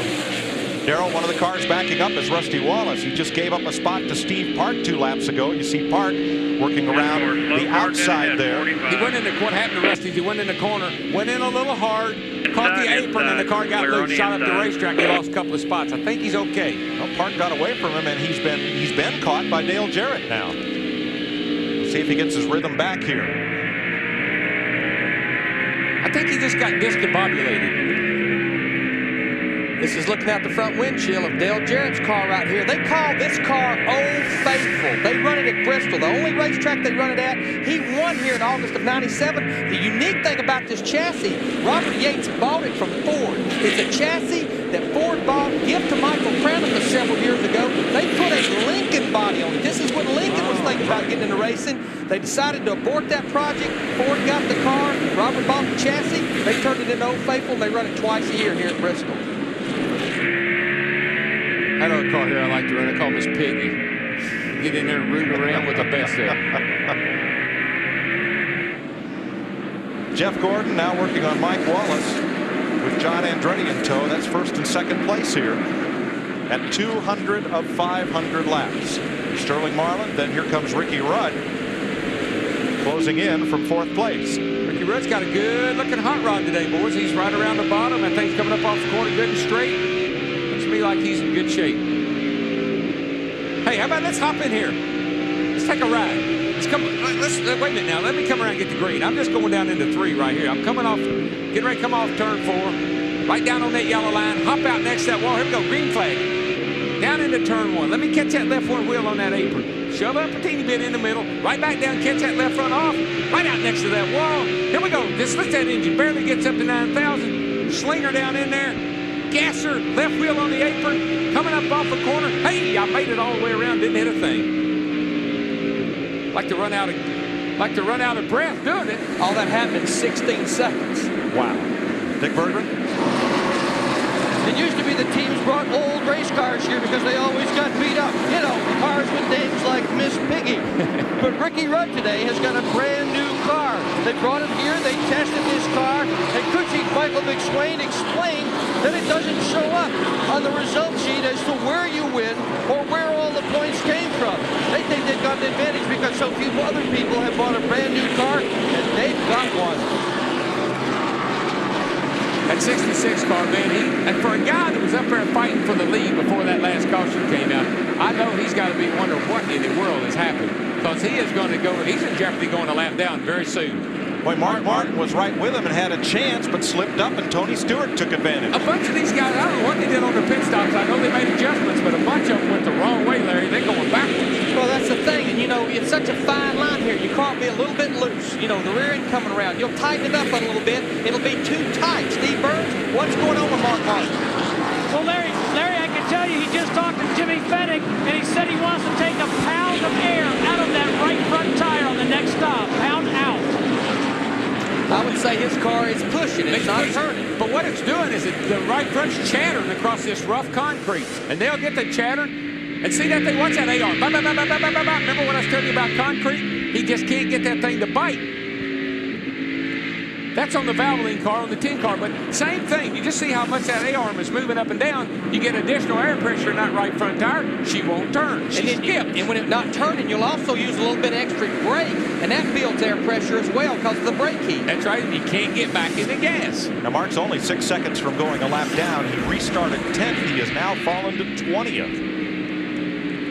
Watch that thing. What? Just watch that A-arm, and watch how it's constantly bobbing up and down. That's hitting those little rough places in the concrete. See that tire? Look how it's working the sidewall of that tire. As that tire builds up air pressure, it quits working the sidewall and just starts sliding. So you lose grip. Right now, that tire looks like it's gripping pretty good on the 10 car. A lot of deflection. That tire is mean, boy. That thing's got 55-pound air in it, but it'll bow up under there. If you were to walk this racetrack or drive around it with a street car, it'd appear smooth, but not at these speeds. You know, we talked a lot about shock travel. This is the shock right here that's going up and down, and how we monitor how much that shock travel is. You see that little bitty indicator right there. After a practice, we'll measure that, and that tells us how much shock travel. There's the little thing right there. After he goes out and runs, we'll see how much that thing travels. See how much it travels down in the corner, and then comes apart on the straightaway? You'll get as much as about 2.5 inches of shock travel on the right front here down in the corner. And as it goes up, that's a rebound. As it goes down, that's compression. Jeff Gordon has now opened up 0.3 of a second on John Andretti. That's a big lead here in Bristol. Sterling Marlin, Ricky Rudd, and Steve Park are the top 5. We'll be right back to Bristol with more NASCAR on Fox. Welcome back to the Food City 500 on Fox. We're closing in on halfway. 223 of 500 laps complete. Jeff Gordon now has been caught once again in traffic by John Andretti and Sterling Marlin. Now Kevin Harvick, remember, restarted way at the back of the field, has climbed his way back up to 15th place in that number 29. Steve Burns has more. Mike, Richard Childress asked Kevin Harvick a while back to check the voltage meter, asked him when it read. He said, to be honest with you, I forgot to look. So far, everything's fine on that 29 car for Kevin Harvick.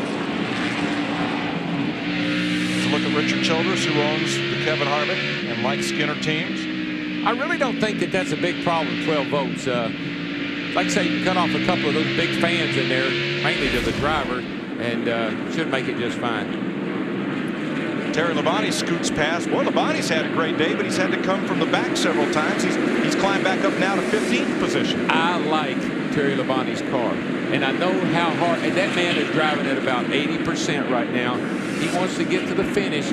Bet you he's in the hunt before it's over with. Well, he's picked up 8 positions since the last restart. Dave Blaney getting overlapped, and the leader's catching up to Mike Skinner. You know, we're almost halfway, though. Mike Skinner, he's in 29th position. We got 29 cars still on the lead lap, just about 22 laps shy of halfway.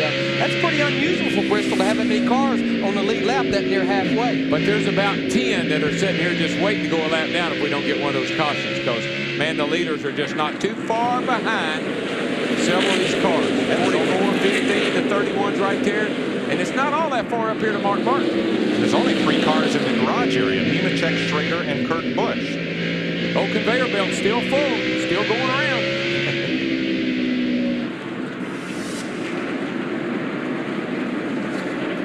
Ricky Rudd, that 28 car, he's zooming in on Sterling Marlin in that 40 car going off into turn 3 right there. He just keeps working his way a little bit closer to the front. You know what I like about sitting up here? It's easy. I like it up here. I mean, I done run almost half the race, and I don't have a real, I ain't sweating or anything. I feel really, it's really easy. No, you don't have any donuts on? Your fender's not pushed in? No, look, my car's driving good. I hadn't hit anything. It's kind of fun. From the Lowe's onboard camera of Mike Skinner, that is the race leader right behind him. Mike Skinner, if there's one person at this racetrack, a lot of cars, a lot of teams want to caution, but he's wanting to hear so much. Caution's out, caution's out. He'd love to hear that here right now, along with about 10 other cars. Yeah, he's fishtailing up off turn 2 over there. He will not get out of Gordon's way. Gordon's going to have to work around him. He's going to make him work for it. But the way his car's coming off the corner loose, not much of a fight. Skinner fighting hard to stay on the lead lap. John Andretti in that 43 car, though. Jeff Gordon opens that door. Andretti wants to go through it. Sterling Marlin in the 40 car, he wants to get through there too before that door slams shut. Kyle Petty in the 45, he's back on pit road as well. And Skinner knows that, you know, maybe if I can just hang close, if I can just hang in here, maybe I'll get a car. If these guys will slow down, I can still get that lap back. They cut underneath Rick Mast, and then they'll pull up on a group that includes Kenny Wallace, Michael Waltrip, and Buckshot Jones. Steve Park, he's done moved up there into that top 5 as well, right on these guys while they was trying to get by Mike Skinner. Steve Park in the 1 car right there. The leaders work heavy lap traffic. We're just 14 laps from halfway. Here at Bristol Motor Speedway, Ricky Rudd trying to battle Steve Park for 4th. Can't hold him off. Park makes the pass. Park's steamy. Good on them old tires. Jeff Gordon, your leader. John Andretti, Sterling Marlin, Steve Park, and Ricky Rudd are the front 5 at Bristol. You're watching NASCAR on Fox. Jeff Gordon is in. They will adjust the car with tire pressure. He has reported he is a little bit tight in the middle and a little bit loose when they pick up the gas. Right now, the right side tires are already on. Boom! They are basically done to that. Archie Kennedy drops the jack on John Andretti's 43 car. 4 tires, no adjustments for the 2nd straight stop for John Andretti. He was pretty happy with the cars, just with the 24 with a tick back. Matt Sterling Marlin came in, they changed 4 tires. He said the car felt like he was vibrating a little bit. However, the tires were coming into him as that run got longer. They also made an air pressure adjustment.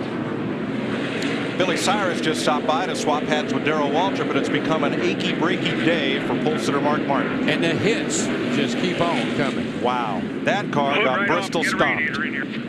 Jeff Burton hit the wall and came off right into Martin's path. And these 2 guys, I mean, you know, Mark was very optimistic. Thought he had a great car. Another air cleaner, too.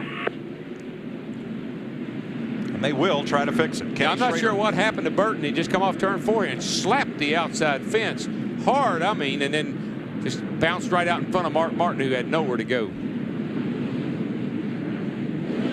There's all the work going on Mark Martin's car to try to get him back on track. There are only 3 cars off track right now. Kyle Petty, Joe Nemechek, and Kurt Busch. We come off turn 4. Oh, something happened to that car. It had a right front tire like down. A right front tire went he just down went on that thing. straight and lit. Oh, man, that hurts when you hit that hard. Off of that corner, straight into that fence. And Mark Martin had nowhere to go. Nowhere. Steve Burns. Mike, the crew's working furiously, trying to pull the sheet metal off the front end of this number 6 car, Mark Martin. Jeff Burton has just stopped by, but it has pushed in severely to the front. We're going to find out if the suspension parts were damaged. We'll see if we can get a word with Jeff Burton. See he walks by.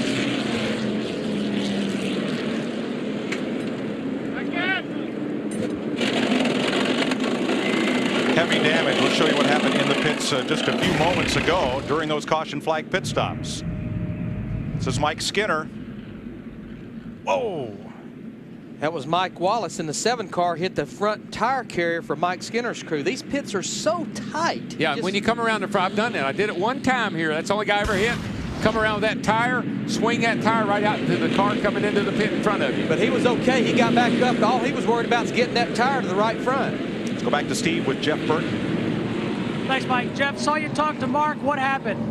Well, we were really tight, and we must have hurt right front, and the right front failed, and hit off of 4, about as hard as you can hit, and you know, took two of us out in one shot. You know, just a shame. We didn't have a great car, but we had a pretty good car. Just being on the back straightaway really hurt us, and just been this way this year. But if anybody believes this team isn't going to fight and come back and kick some ass, they're wrong, because this is a great race team. Jeff, what'd you say to Mark?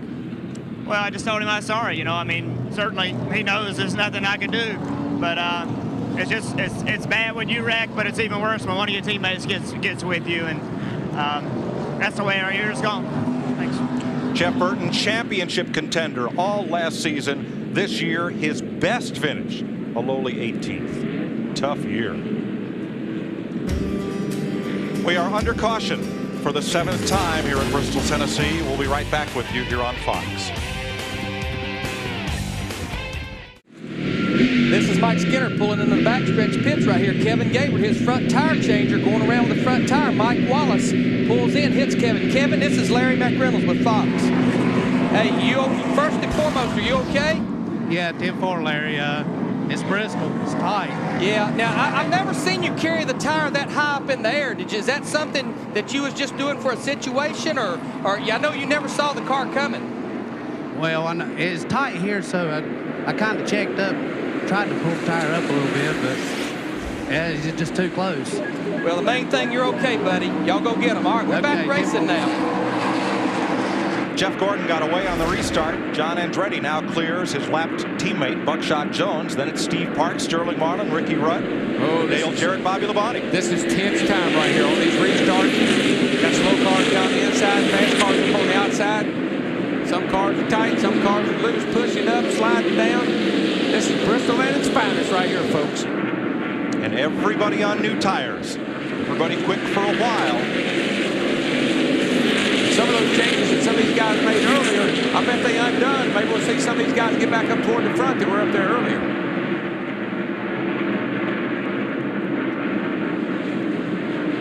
Mike Skinner at the 31, Bill Elliott the 9. Remember, they're lap down cars. Ricky Rudd there in the 28 car. That's the 5th place car.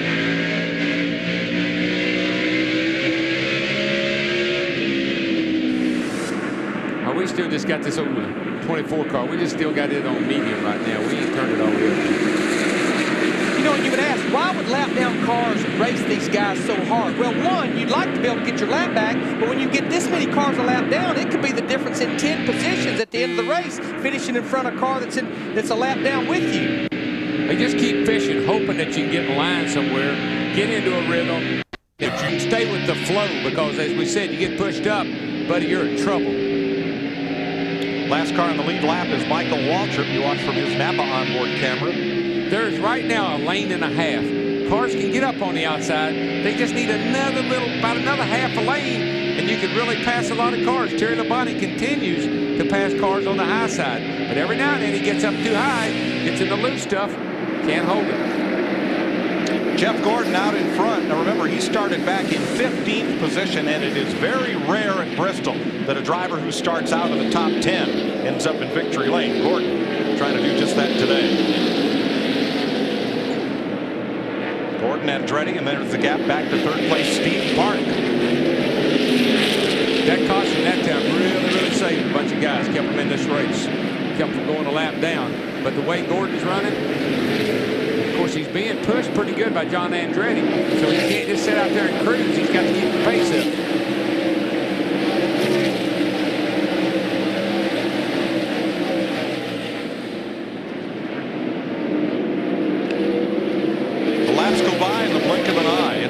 Happens that fast here. And if you like short track racing, next week we go to Texas, but in 2 weeks we go a little half mile in Martinsville, Virginia. It's a flat half mile shaped like a paper clip, but it's a fun racetrack too. It is that. Getting those race cars to handle, you got to jump on the brake, you got to pull them low gears. It's a flat racetrack. Just all kinds of side-by-side racing. Yeah, I always thought John Force would run good at Martinsville. Well, he likes to run fast down the straightaway. That's right. We're going to Texas next Sunday on Fox. Martinsville, Virginia in 2 weeks. Tickets available at Martinsville, by the way. And then to Talladega, the fastest speedway on earth, April 22nd. We go from the slowest at Martinsville to the fastest at Talladega. Why not? All right, folks, let's give you a little dose of pure American horsepower, about 750 per car, as we let you crank it up a bit here. 10 car just went, I mean, he didn't hit the wall, but I think he's got a flat tire. He's trying to get down into, he's trying to get it down in the pits. I think he's got a flat tire. These guys have dropped that air pressure way down in that right front tire, trying to make these cars turn. Had a couple of failures. There's your flat tire. See that sidewall on that tire? Baby's out of it's flat. He bumped into Kevin LePage 3 laps ago. And that may have cut it down. So here's the change. I'm sure they're just going to change right side tires. Hadn't been that long since they changed the left side, so he's off and away. But he's going to go from the lead lap to about 2 laps down. Let's show you what happened down in turn 1 to Benson. He's up on the outside, gets a run. Ooh, you know what it is? Look at that knife sticking out on the back of that 4 car. See, he has some sheet metal damage, and he got up against it. He probably cut that tire down. Well, watch this. He goes in the corner, and he says, whoa. Man, I don't believe he hit the wall. I believe he stayed off of it. And that's what will happen when the right front tire goes down. You'll go in the corner, and it just won't turn. It'll just go straight. That's what we saw happen to Jeff Burton. There's that damage to LePage's car. Benson had his best career finish here in last year's race, finishing second.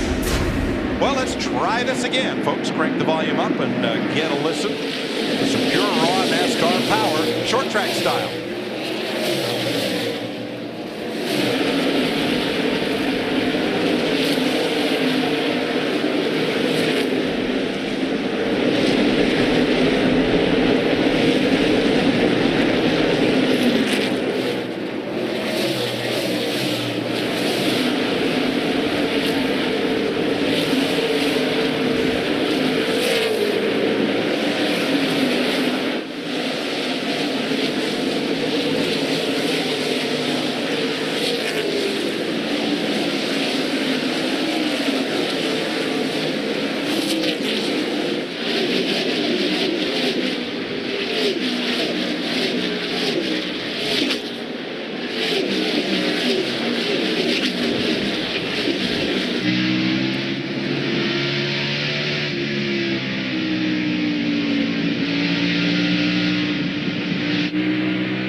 It's hard to show the steepness of this banking here. How hard would you have to shove somebody to simulate the G-loading in the corners here? Oh, it just slams you down. When you hit the turn here, it's trying to drive you through the floorboard of the car. It is such a, it's like having a couple of 100 pounds of extra weight on your shoulders, pushing down on you.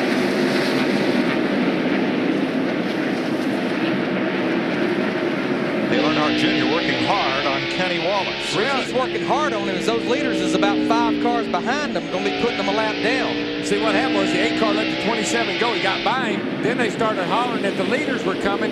Now he's got to pick it back up, trying to get back around. There they are. Jeff Gordon, the 24. John Andretti all over the rear bumper in second place in that 43 car. These guys trying to race each other, but trying to stay on the lead lap here with just a little over 200 laps to go. All Our last caution came at lap 246. Jeff Burton appeared to cut down a right front tire, hit the wall coming out of turn 4, and collected his teammate Mark Martin. There's Martin's car under repair. Steve? Mike, the biggest problem for Mark Martin is they have nothing to attach the radiator to. Crew Chief Jimmy Fennig is welding. They're also grinding paint off the frame rail. They have to make a support bracket just to have something to hold the radiator for this engine of Mark Martin's number 6. He can do nothing but sit in the race car. The thing you got to do at Bristol after a wreck like that, one, you got to make sure all the 4 wheels is pointed in the right direction. You got to make sure you got to have a radiator. The only seat mount you need is the door and the roof. Just something to go around the driver. And the driver doesn't want to go back out there. He knows his car is torn up. He knows he can't run fast. He knows he's going to be in the way. But got to look at the big picture. A couple of spots, wreck a lot of cars here. You get back out there, might gain 4 or 5 spots. That could be the difference in the point standings at the end of the year. Mike Wallace trying to keep from losing a second lap here, not giving Jeff Gordon a whole lot of room. We got a battle for second right here. Steve Park, he's caught John Andretti, goes by him here in turn 1 and 2, takes over the second spot. These guys are driving smart, these front guys are. You see how John just slid up the hill, let Park go back, falls right back in behind him. No harm, everybody continues on. All that a consequence of trying to lap past Mike Wallace, and now Park sets off after race leader Jeff Gordon. But we do have a minimum speed, don't forget, for these wrecked cars. 287 laps complete out of the 500 they'll run today at Bristol. This is NASCAR on Fox. Welcome back to the biggest cereal bowl in the country. Bristol Motor Speedway stadium style racing as Steve Park takes the lead from Jeff Gordon.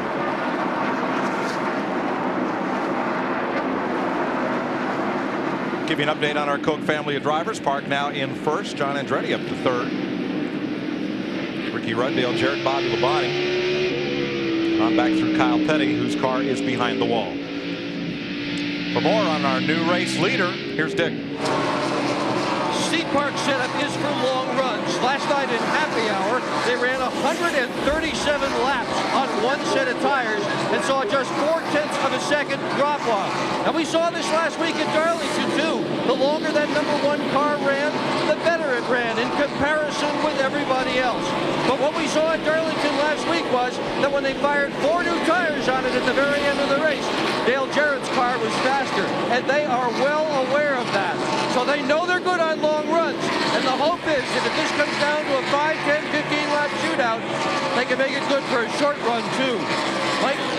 Boy, since the middle of that season, that's been one of 2 contenders, Sterling Marlin the other, for most improved team. And Darrell, I want to try to explain this to the fans out there. Long runs, short runs. What do they mean? You know, how do you have a difference there? It could be that Steve Park and them are running maybe a little lower air pressure in the tires. It takes a little longer for the tires to go in. Another thing sometimes that makes a car good on a long run is a higher gear ratio. It don't buzz those rear tires late in the run. But you've seen that. I know for a lot of times you'd have a car be good for short runs, or a car be good for long runs. Well, I believe when you got a car that's good on the long run, the tire guy can make the difference. You know it's good on the long run. Can you do something for me if we get one of those late cautions, like add a little extra air to my tires? But what's always made my car good on the longer runs is my shock combination. What will keep you saw how that A-frame's bouncing up and down all the time. You take control of that. See, watch it. See how this A-frame on a speedway, that A-frame only moves in the turns. Here it's moving all the time. It's working that tire all the time. That thing is just up and down, up and down, up and down, working that tire all the time. That baby right there is what makes the difference. The guy that knows what to do to those 4 shock absorbers. That's how you get good on a long run. And one of the key things about a shock absorber, we pressurize them with pressure. A lot of times they'll run low gas pressure in the shocks as well, because the shock gets so much movement or velocity here, it builds a lot of gas pressure like a tire builds air pressure. Everything is heat management. Tires, shocks, everything. Driver, motor, you got to manage the heat.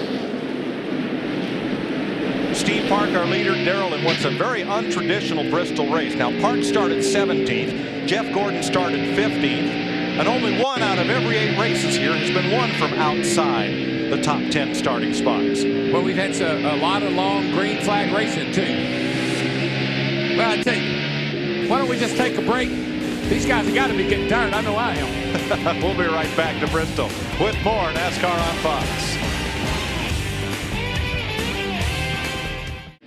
There's Steve Park trying to get past Michael Waltrip.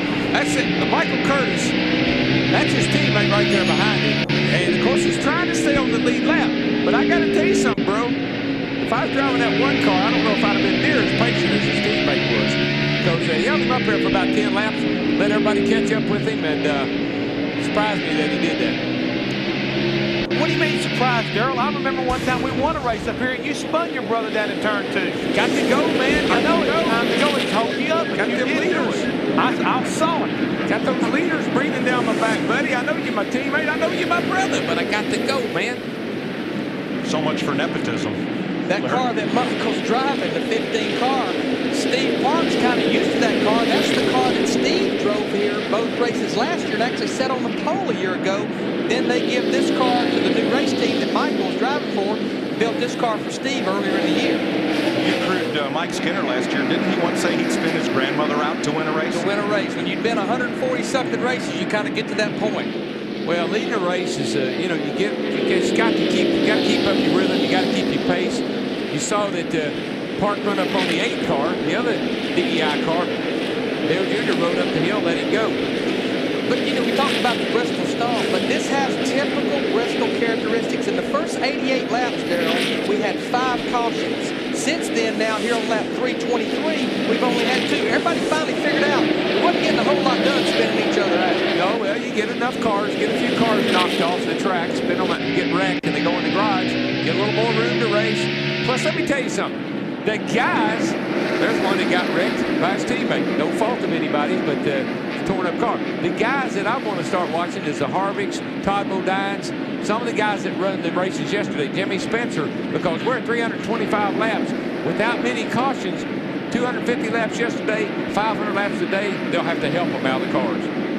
Kevin Harvick here in the 29 car, got to remember, way back when he was leading the race, he had that fender problem and got jumped back all the way to 38 by having to come back in. And here, 320-something laps later, he has only worked his way back to 11. So hard to get back to the front at Bristol. Yeah, Terry Labonte's had the problem there, pitting on the backstretch. Each time he's had to pit under caution, he's lost 5 or 6 spots. And even though he's had a very good car, that put him back into the clutches of the leaders here. And I feel like they maybe went wrong on some adjustments because he had a good race car. Now, here in just a few laps, he's actually went a lap down. Yeah, and I liked this car before this last caution, but the car just is not hooking up like it had been earlier. Ricky Rudd, the 5th place car. And he is up there riding around out of harm's way. He's just trying to stay out of trouble until they get another caution, make another pit stop, and put it back like it was, boys.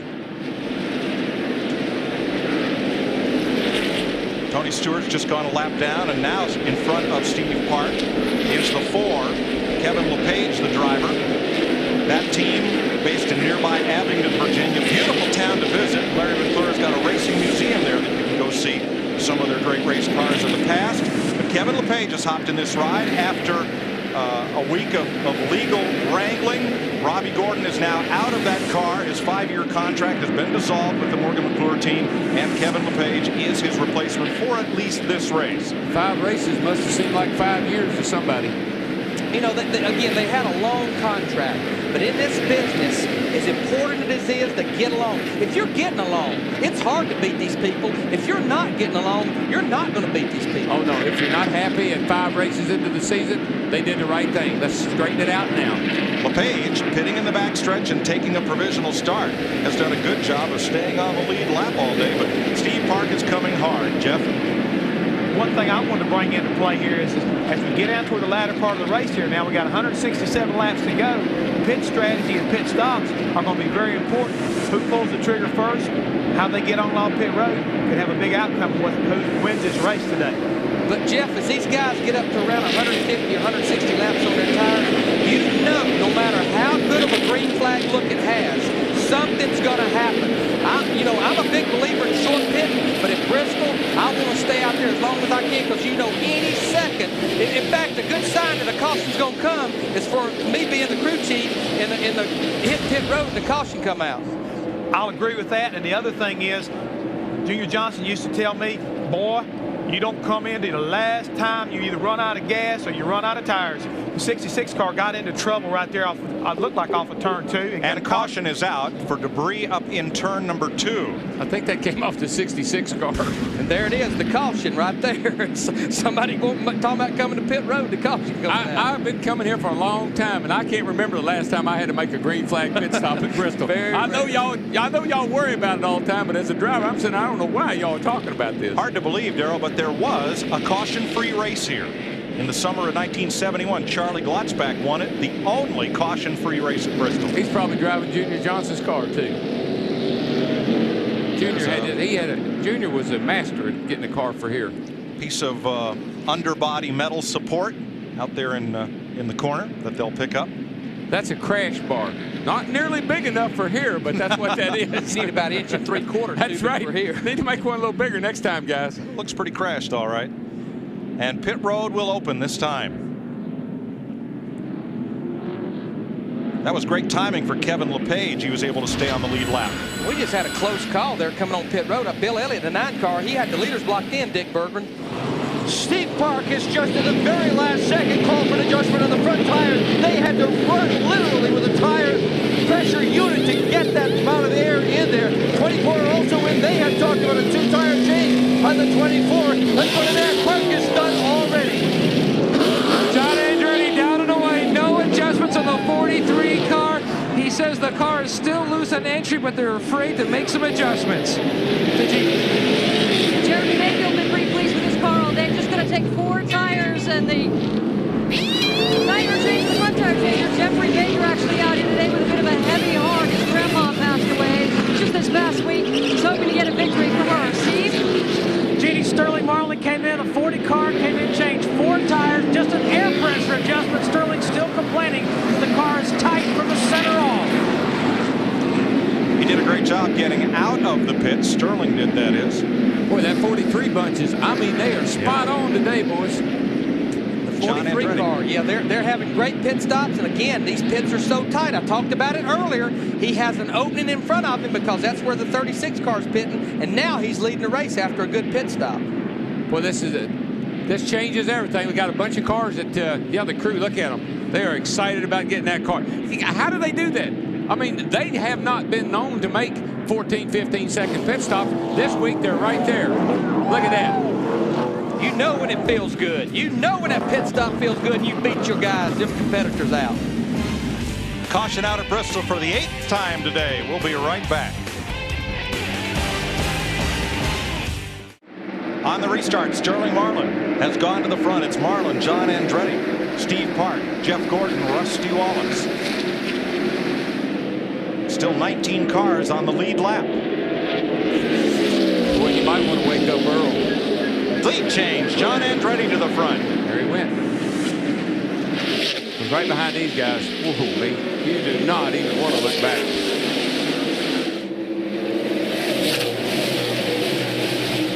Now that's rush hour. Oh, 2 by 3, by 2, by 4.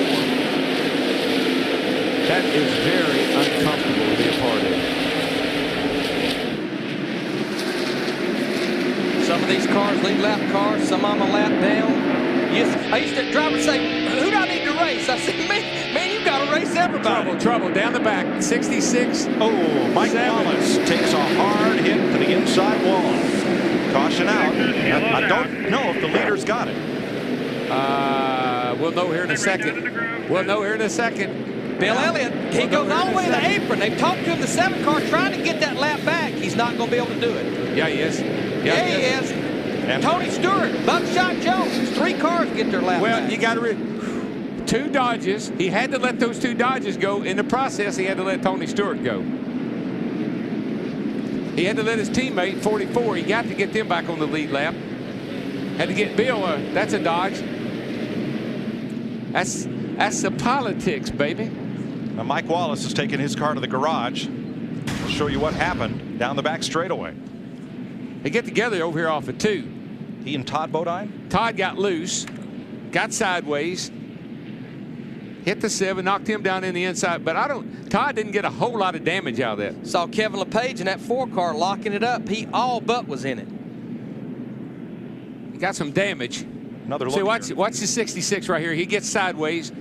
He gets fishtailing a little bit. Gets that old hospital wobble in her. Here she comes back the other way.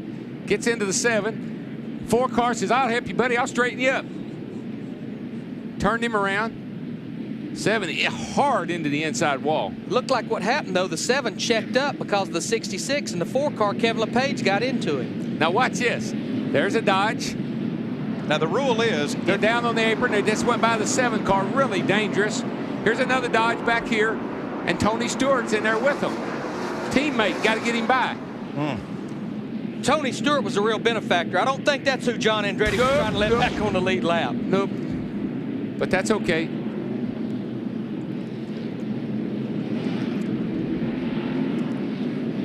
Stewart into the pits. Looking for some new tires at lap 351 under the 9th caution of the day here at Bristol.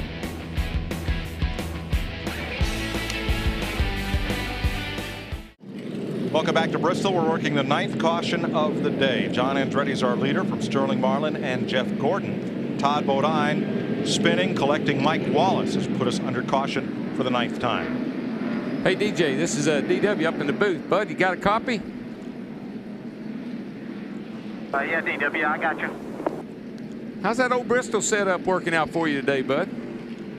It's pretty good. I'm a little bit tight on new tires in the center of the corner, and that hurts me a little bit. They get away from me, but I need for this thing to go green for a long time, and I think we'll have a chance.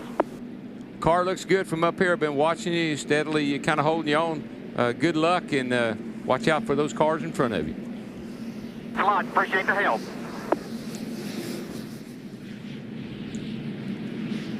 Looks like we're going to have another lap or 2 of caution here as they've been blowing some of the debris off turn number 3 there after Mike Wallace had his slide, and several drivers went to the track apron trying to get back up the speedway. Kevin Harvick turned a 7th place finish yesterday into the point lead after 6 of 33 Busch Series races. Jason Keller 2nd, and Jeff Green, who was involved in one of the big crashes, ended up 3rd in the points after yesterday's race. Sears brings you our Craftsman Truck Series point standings. NASCAR's other major touring division after 3 of 24 races. Scott Riggs by 12 points over Joe Ruttman. 2-time winner Ted Musgrave, rookie Ricky Hendrick, former champ Jack Sprague. And coming into today is Winston Cup race. Dale Jarrett, 65 points up on Sterling Marlin. You know, we've had a different point leader every single week. Yeah, it's been interesting. We've had a different race winner every week, too. It's just right now the teams are really juggling around, jockeying around. Haven't really got that consistency yet, but we got one to go here, guys. Steve Burns. Hey, Darrell, I got a question for you. You've been talking about wobbly and bobbly. Sterling Marlin just told the crew that his car feels squirmy and wormy. If they stop again, they're going to go up a pound of air pressure on all 4 tires. Squirmy and wormy. It's just that Tennessee thing. We have a different language here. Hey, if you ever invite a few friends over, you know, and they say, well, how many people did you have over? Oh, about 150,000. Just a little party. Going to get set to go green. Let's let you folks crank it up and listen to this restart.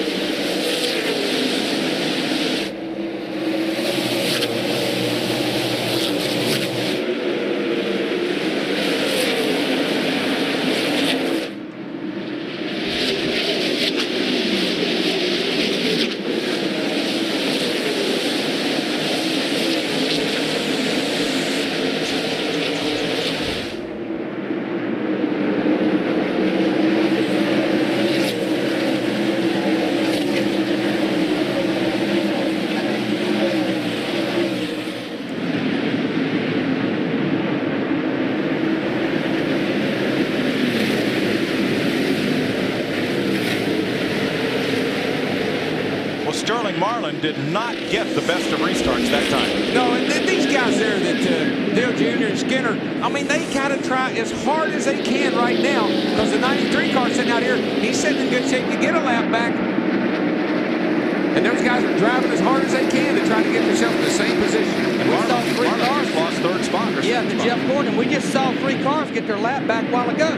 Here's Kevin Harvick. He's done worked his way up into the 8th position, running in front of Ricky Rudd in the 28, Dale Jarrett in the 88. There's another guy having a good run, Bobby Hamilton in the 55 car. Boy, he really is. We hadn't said a word about him. He's been quietly in the top 10 the whole time. Second week in a row for Hamilton. Just quietly biding his time. Car really looks good on the bottom off the exit of the corner. 55 of Hamilton. Next weekend in the wide open spaces, the 1.5 miles at Texas Motor Speedway. Beautiful facility, wide open racing. That's Saturday and Sunday on Fox. That's the state where bigger is better. Racing wider is better, but in Texas, bigger is better. You don't reckon Hamlin's going to go out there and do a rodeo or two? Oh, man, they got sprint car races out there. He'll be doing something he ain't supposed to be doing. What do you mean I'm not supposed to be doing? I knew he'd be around. Huh? I thought you wasn't listening. I've been paying a lot of attention. Hey, I'd like to add to what you said about Bobby Hamilton. I'm working that guy up here. He's a good little race car driver. And believe it or not, Darrell, he likes the same kind of setups that you do here at Bristol. And he's also a graduate of the Nashville, Tennessee area. Yes, he is. Some of us have what we call the Bristol setup. We don't elaborate because we don't want anybody to know what that is. When it works, it really works well. I shared that with Bob because he's a homeboy, and Sterling must have found out what it was too. All three former track champions down at Nashville from Horhurst Genie. Well, guys, you're talking about Bobby Hamilton. This is the car that took him to a 9th place finish last weekend at Darlington. Bobby says, I love this car. We just keep getting good finishes in this one. So why shouldn't we use it? We figure we'll drive it until the doors fall off. That's what his crew chief, Jimmy Ellis, reminded him of, Bobby. The doors probably will fall off at Bristol, guys. That's exactly right. They won't fall off. They get knocked off. But that's what you do. You find a car you like, just run it until there's nothing left. Tell you a fellow who doesn't like his car much right now, that's Steve Park. Well, got to have a happy car. Yep. And I think his car's unhappy because his tires are unhappy. Well, he lost the 4th position to Rusty Wallace. One of the reasons was Mike Skinner to 31. Again, trying to stay up there close enough to get that lap back. Steve Park got trapped behind him. Rusty Wallace dove to the inside. And here comes Rusty back up on Mike Skinner right now, trying to Trouble get by. turn 4. Jerry Nadeau takes a spin. Everybody's going to get past him. We may stay green on this one. No, caution is out. Come on here. Come on, guys. Get that lap back. Now, see, that's why Dale Jr. stayed up on that wheel. Skinner kind of fell back. He got a lap back. And the 93 a Dave Blaney. And Blaney got a lap back. Both those guys were right there they were in contact with the lead long enough that when that caution came out. Just in the last 2 cautions, we've got a total of 5 cars that's got their lap back on the lead lap. That just means they got to start further back on the restart. It's a long line. But it puts us now 23 cars back on the lead lap. Jerry Nadeau right in front of Brett Bodine going around. It seems to me like it. I saw him do that on about the 3rd or 4th lap of the race.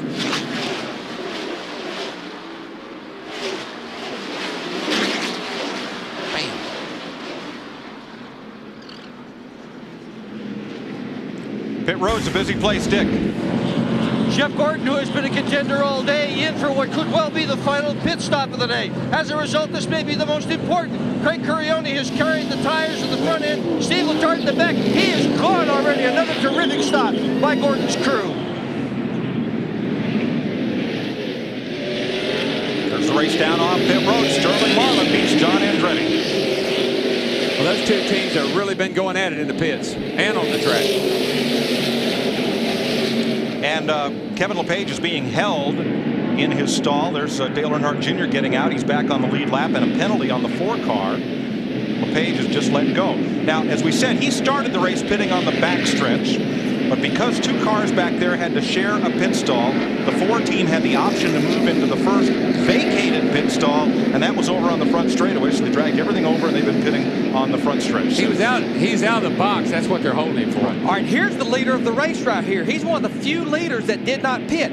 He had been back in with all the other leaders on lap 342, only about 38 laps, and some of those was caution. Not sure, as we've seen track position so important, that wasn't a smart move by Kevin Hamlin in that group. Well, if he got to get up front, and he started up front, and now he's worked his way back there, but I sure would like to have my 4 tires. Well, Sterling Marlin was second out of the pits. He beat John Andretti out of the pits. Steve?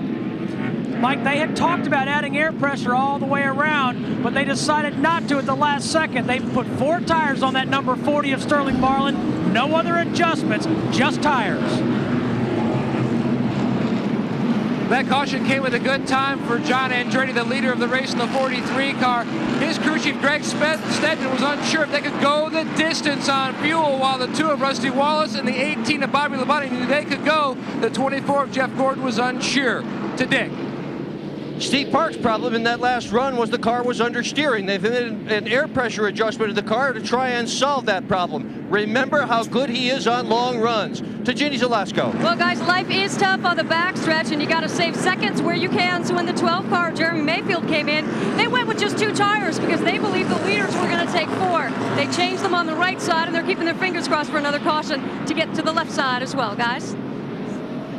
Thanks, Jeannie. 375 down, 125 laps to go here at Bristol. And despite all the wreckage, only 4 cars, make that 5 cars, are behind the wall. The rest are back out there wounded but running, and we'll be right back.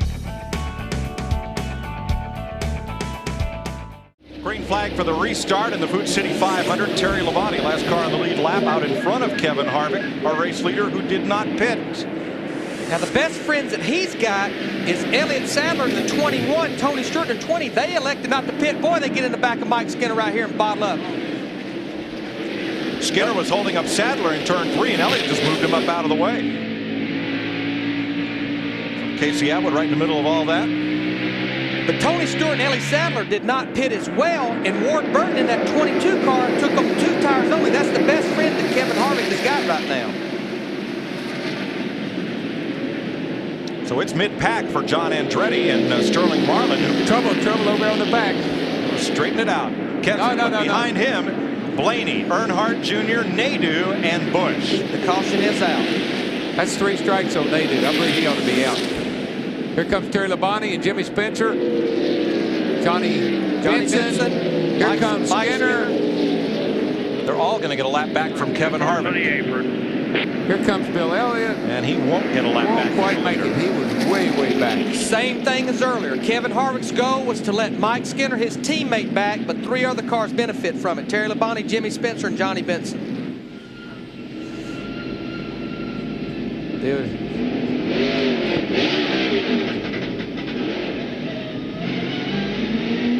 Blaney just got back on the lead lap after that last caution. Rick Mast was involved. He's taken his car behind the wall, and Kurt Busch will not be able to drive that one away. I don't believe he or Blaney, either one, are in too good a shape. Busch particularly.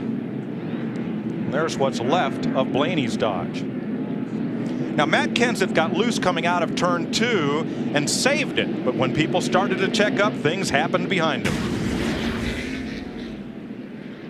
Car 17. There he goes. He gets hit by the 77. He gets up the track, gets loose, saves it. Think you can. I think you can. He does, but Spotter saying, hold on, trouble, easy, wait, stop, go, high, low. Dave Blaney was able to drive away. He's come back to his pit. Let's see one more angle of the contact and the slide by Kenseth. What a save.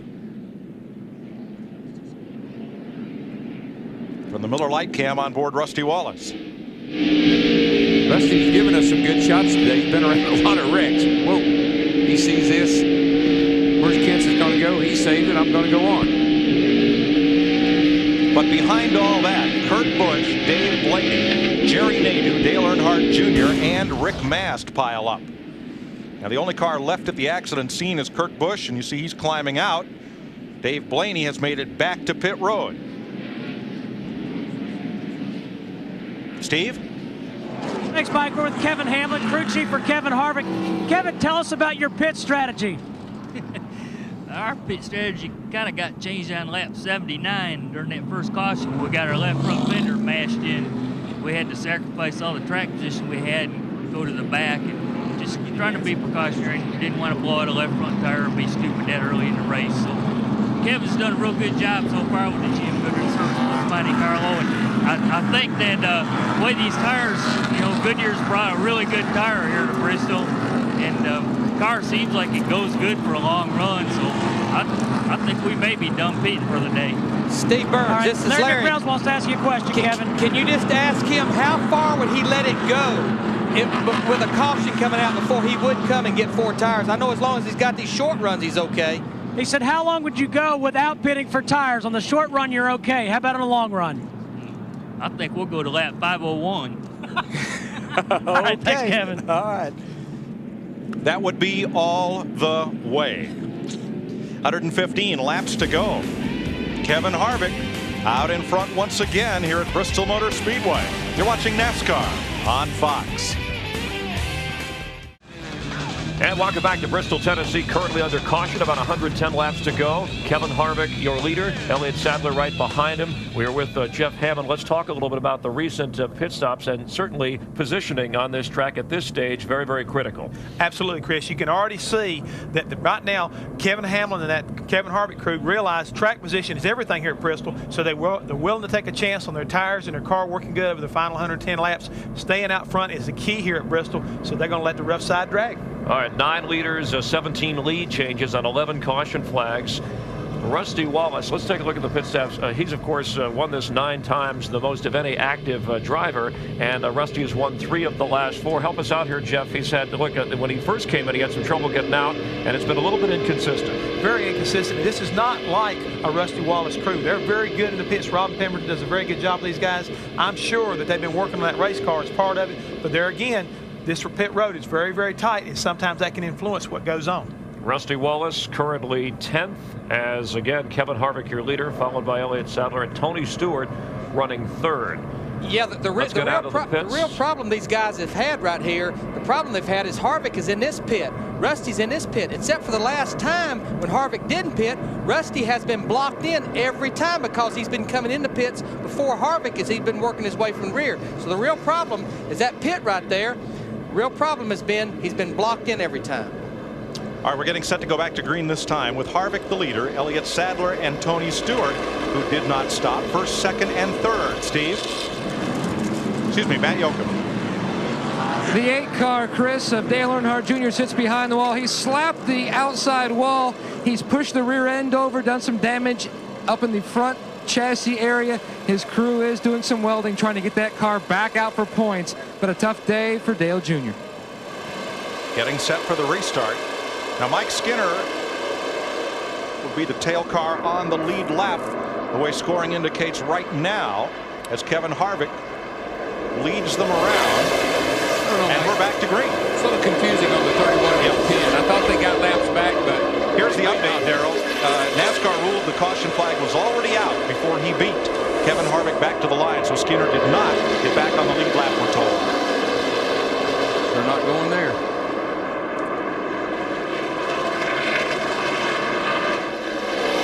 Haven't seen much of Elliott Sadler today, the Emporia, Virginia driver, but again, the pit call to leave him out and gain track position has put him in 2nd. The Wood brothers and Tony Stewart, that orange number 20, up to 3rd. 21 car looks like he would like to take the lead away from Harvick. Got a pretty fast car.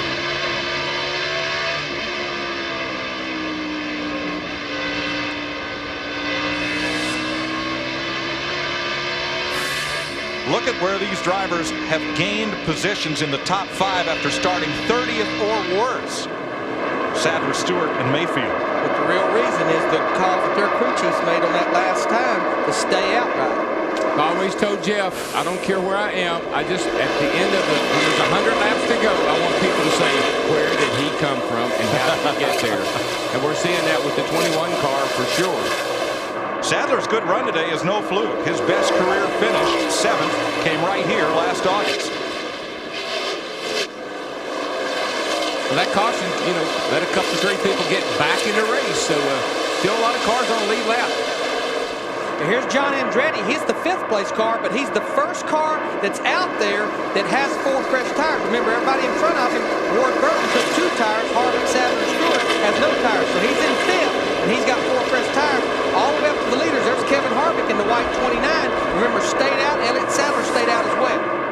And the car with him, LePage, is also 1 lap down, the number 4. Well, I can appreciate, I like my TV time. I like to be out front. But, man, I'm going to tell you, some of these cats that come in, as soon as they clear traffic, they got 4 tires, and you've been out there 30, 40 laps. I don't know if that's going to pay off at the end or not. I know they did that with Dale Earnhardt here. and he won the race. Andretti 2.3 seconds off the lead. Here's Jeff Gordon trying to get past Mike Skinner. And again, Skinner, remember, is 1 lap down. And guess what? He's going to hold that cat up as long as he can, because why? His teammate is leading the race. And Gordon's in 7th. He's the 2nd car in line that has 4 fresh tires behind John Andretti. Now, there's people at home that say, they wouldn't do that, would they? Trust me, folks, been there, done that. And had it done to you. And had it done to you. This is racing. All is fair in love and racing. Gordon gets inside Skinner and will clear him this time. But that's brought Sterling Marlin right up to Jeff Gordon. There's the 40 car of Marlin. Dale Jarrett in 88, he wants to go through that door as well, just like Rusty Wallace in the 2 car. They open the door, these guys want to go through it. Now Rusty Wallace right there with Jarrett. Then Ricky Rudd and Bobby Hamilton. Riding with Rusty. I really think Rusty hurt his car early on to some degree when he got that lick, that little brush in the left rear. Listen to his in car. That was a little harder a lick than we think they gave him credit for.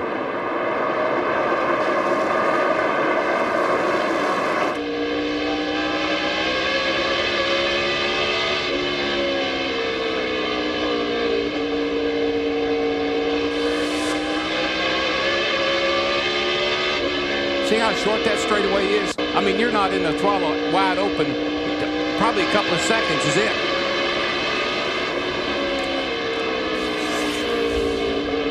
You're riding with Rusty on the right side of your screen, and you see Jarrett's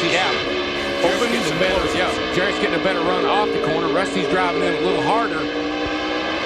Jarrett gets a nice jump up off the corner. That's the difference in gear selection. Clear all around.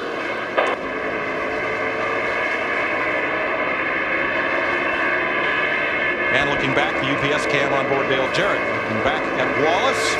It's not that far back, is it? No, it isn't. He was right there tapping on him just a teeny bit. He's working on him. When Dale can get that thing turned in the middle of the corner and get back in the throttle, he gets off the corner a lot straighter than Rusty can. But I believe one of them's got a 29 gear, that 88 car does, and Rusty's got a 43 gear.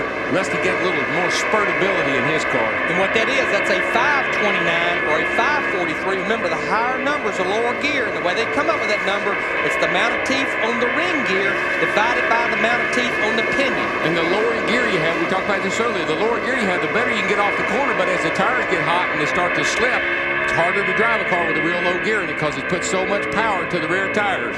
You as a driver got to drive it with that throttle as much as with that steering wheel. And you can make it a lot easier for me if you put a high gear in it, because then I can mat it and I won't try to spin the tires. Here's a look at that rear end gear. The center section. This is the gear. This is the ring gear teeth.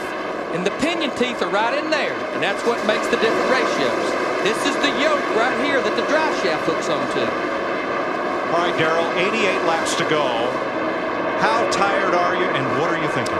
Boy, right now you're asking your crew. A lot of these guys are, how much further is it? How many more laps are there to go? Quit telling me. Just tell me how many more to go.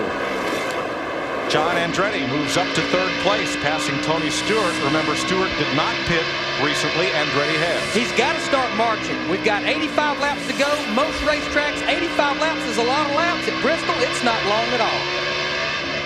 So Andretti trying to get back to the front before we run out of laps. Kevin Harvick, your leader. Elliott Sadler in 2nd. This is NASCAR on Fox.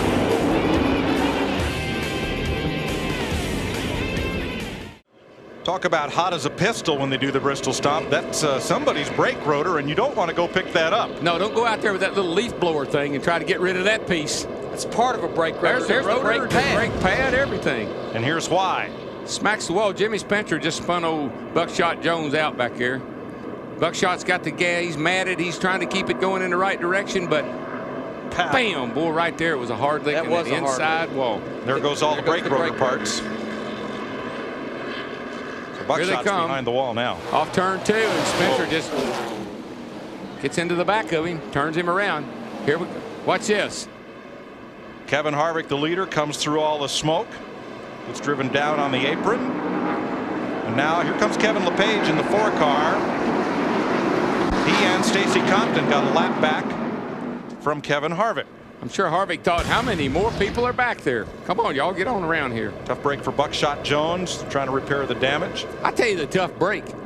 Well, I guess, I don't know, Larry and Jeff, y'all can think about this, but man, having to stay out there, another opportunity to come in and get tires.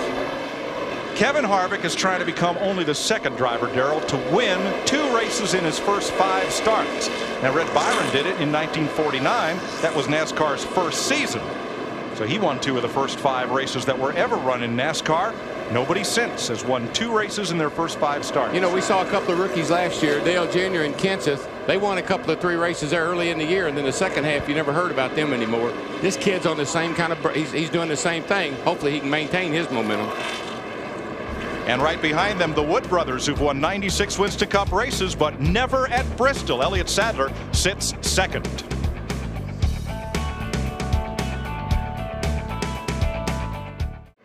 In 1 lap will go green. Dale Jarrett has given up his track position to get 4 tires, but he will restart 23rd. Way back there.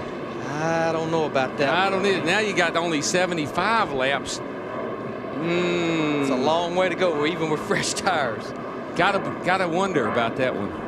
Well, so much for trends and traditions. The 3 leading drivers started 38th, 37th, and 30th in this race. But it ain't over with yet. No, and Garrett can't even get back up to the back of the lead lap cars. 73 laps to go as Kevin Harvick shoots out with the lead. He knows he's got to get as much lead as he can. He's sitting down there on the 83-lap tires with 70-something laps to go. He's got to get as much lead as he can before these cars come with 4 fresh tires, including John Andretti in the 43 car. Yeah, I think that's a good call, but I think it's going to bite him in the end. He did not need that caution flag right there. He opened up a pretty nice lead, but I'm telling you right now, that's a lot of laps on a set of tires. But this is the new tire that Goodyear has brought here. It's no longer a custom fit tire to this racetrack. It's the same tire we run at Rockingham, Darlington, Bristol, and the drivers was pretty happy with the give up that it didn't have. It's the same. It's a new tire. But this is the same old Bristol, and boy, that last 50 laps of this run is going to really tell the tale. 23 cars now on the lead lap, and trouble for Harvick. Trouble for the leaders. Off the pace. See, right around under caution, pick up some debris, cut a tire down. Steve?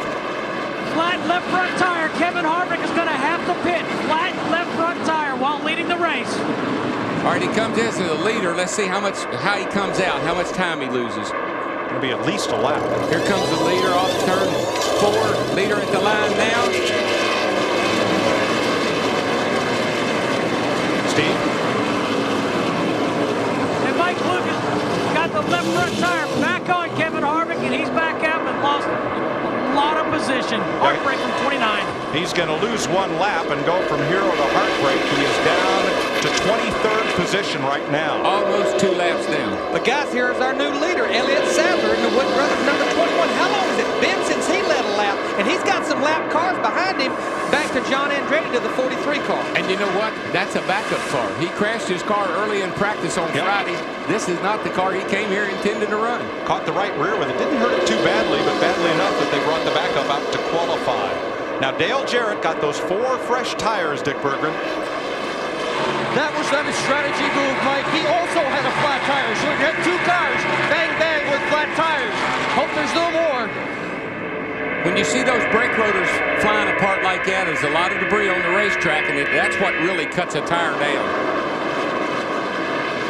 So it bit Harvick and a bit Dale Jarrett. Harvick is a lap and a half down. Jarrett stays on the lead lap. We're looking out the back of Mike Skinner's car here. Remember, he's been fighting to try to get back on the lead lap all afternoon. Right now, though, he's in front of the leader, Elliott Sadler. Back straightaway, Todd Bodine slows. Hey, he just clobbered the wall off turn 2 over there. He's been having trouble off there all afternoon. A lot of debris coming off Bodine's car. He gets it down onto the apron and onto pit road. Boy, if somebody doesn't cut a tire down in that deal, there was debris everywhere as he came down off the track. Well, most of it, Darrell, though, cleaned down off the racetrack due to the steep banking. Boy, that car's banged up both ends. Here's a look at it. Watch this. Caution is out. Caution is out.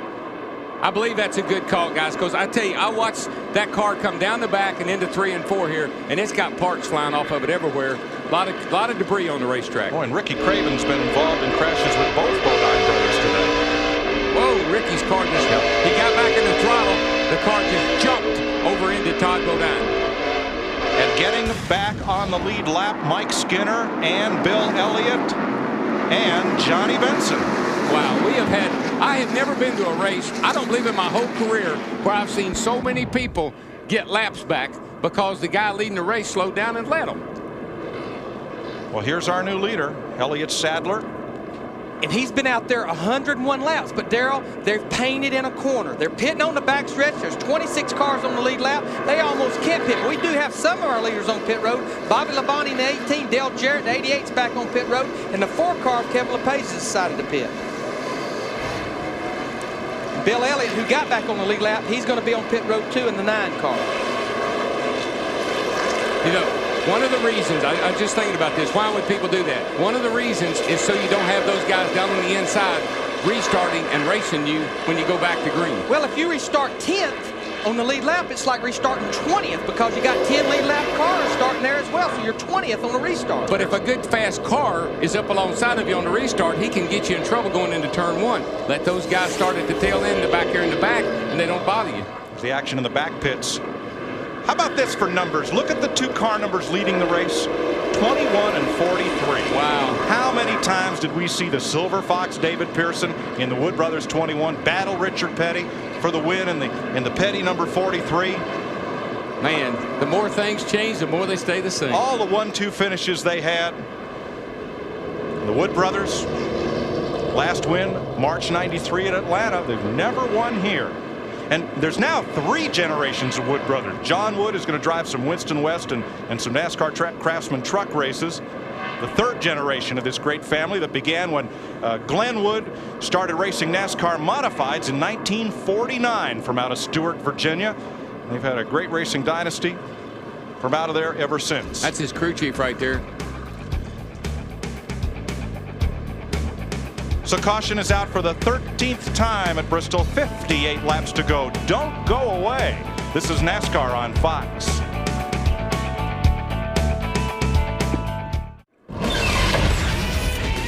Welcome back to Bristol on Fox, where Totally NASCAR gives you all the news of your favorite sport with Steve Burns every weeknight at 6 p.m. your local time on Fox Sports Net. Well, what we're seeing is just a product of staying out of trouble. Not having anything bad happen to you. Don't have to have anything good happen to you. Just don't have anything bad happen to you, and you can end up at the front of the race when this thing is over with. Matt Yoakum. And Mike, it does seem like old times. The 21 and 43 on top of the scoreboard. Greg Stedman just talked to John Andretti on the radio, said, Bud, don't worry about it. We have the freshest tires of anybody around us, so just take your time and be patient. We were reeling in the 29 and 21 about 1/10 a lap, so just take your time and take that car to the front. To Jeannie. Well, Elliott Sadler looked at the caution and said, thanks, but no thanks. I'll stay out here. They're okay on fuel and tires. And, you know, pitting on that backstretch, they know they will lose 5 to 7 positions. So no way are they coming in until they have to. It's the same song as the 20 guys of Tony Stewart. Green flag. Kevin Harvick's going to try to get his lap back, and Andretti's going to try to follow him through on the low side. Remember, Kevin Harvick just a few laps ago had that flat left front, had to pit under the green, got a lap down. He's on the tail of the lead lap right now. And don't forget Tony Stewart in third place. Jeremy Mayfield, who is knocking on the door right now of Tony Stewart. And I just turned the burner up on that old 24 car. Them flames, I just turned them up to high. Dick Berggren. Jeff Burton's strategy is quite simple. Robbie Loomis came on the radio just before that green flag and said, wear him down, buddy. Wear him down. That's their plan. Mike. All right, Harvick's gotten away now from Elliott Sadler. But Sadler has to deal with John Andretti, who has much fresher tires in that 43. You got a damn right front flat, man.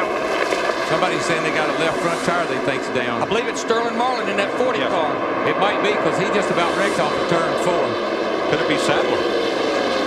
Jeannie? Guys, yes, indeed, they do believe that they may have a flat. He's not here in the pit yet. As soon as he does, we'll let you know. But obviously, they tried to stretch it as far as they could for the last positioning. Now it looks like it may be trouble. Now that's about Elliott Sadler. Darrell, flat tire, or could he have picked up debris and it feel like a That's what I flat. was going to say. Right around under these cautions on hot tires, you pick up so much debris, particularly on the left front. But you've got to give yourself a few laps to be certain. That car cannot have a left front tire down the way it's running. And here's his crew there up on pit road. You got to be ready. It happened so fast. But Darrell, about 4 laps ago, he got his left side tires all the way on that black, the apron, and I got to think he picked up a little trash, made that car feel like it's loose because the left front had all that trash built up on it. And if I'm the crew chief or the spotter right now, I'm saying, settle down, son, settle down. Let's give it a chance. Car looks good. Stay after it. Now, he went after Kevin Harvick to try to lap Harvick, but remember, Harvick pitted. He has fresher tires than Sadler.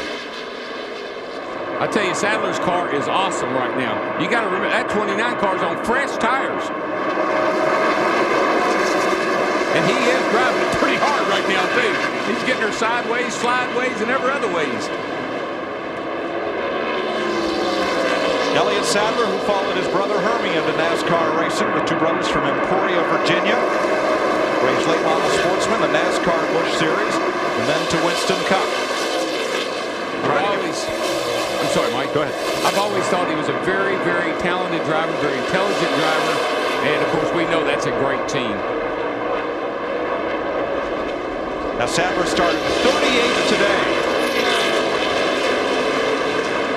He would be the deepest starting winner here at Bristol if he prevails. But Darrell, he's driving this racetrack like you've got to drive it. He's driving defensively. He's floating that thing down to the corner right here, hugging that yellow line. If John Andretti in the 43 goes by him, he's got to make him do it on the outside. Andretti got pretty loose up off turn 2 right there. One thing I heard him say before the race started, he watched Rusty Wallace in practice, and he was going to keep that thing, he being Sadler, on that yellow line, and that's what he's trying to do.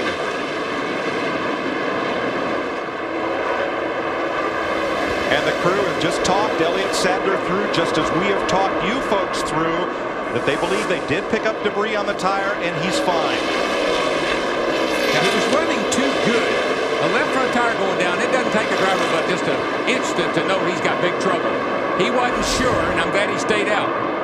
And I know he's glad he stayed out. Terry Labonte for 11th spot. And Stacy Compton right there. That car started 41st, got banged up early, banged around, but he's gotten back on the lead lap. He has definitely found his way back here with 40 laps to go. And the 40 is struggling. I tell you, he has just been falling back. He got almost wrecked off turn 4, and he's struggling with that car now. And this is not the time you want to be having trouble. Bobby Labonte in 18 car, he's one of the cars that pitted not too long ago, got those 4 fresh tires, but he's so far back. I mean, these guys, they're over coming off turn 4, and the leader, he's coming off turn 2 right now. That's a long way to go. But that leader's got some company. John Andretti now is right there on Elliott Sadler. Time is on my side. Yes, the Wood brothers have never won here. The Pettys have not won here since 1975. We're doing the time warp again here, Darrell, with the 21 and 43 out front. These guys, they're pulling away from everybody else. The only thing that's going to mess them up is if there's a caution flag and closes some of these guys with a little bit better tires, closes them up to the back of them. Jarrett's got 4 tires. He came back in it last time, got 4 tires again, but he has been held up behind that 4 car forever. He's in 18th position right now. And he can't get around the 4 car. He's about used his stuff up trying.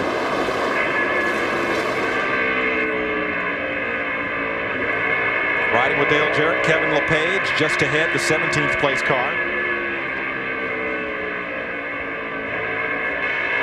Back up front, Sadler, Andretti.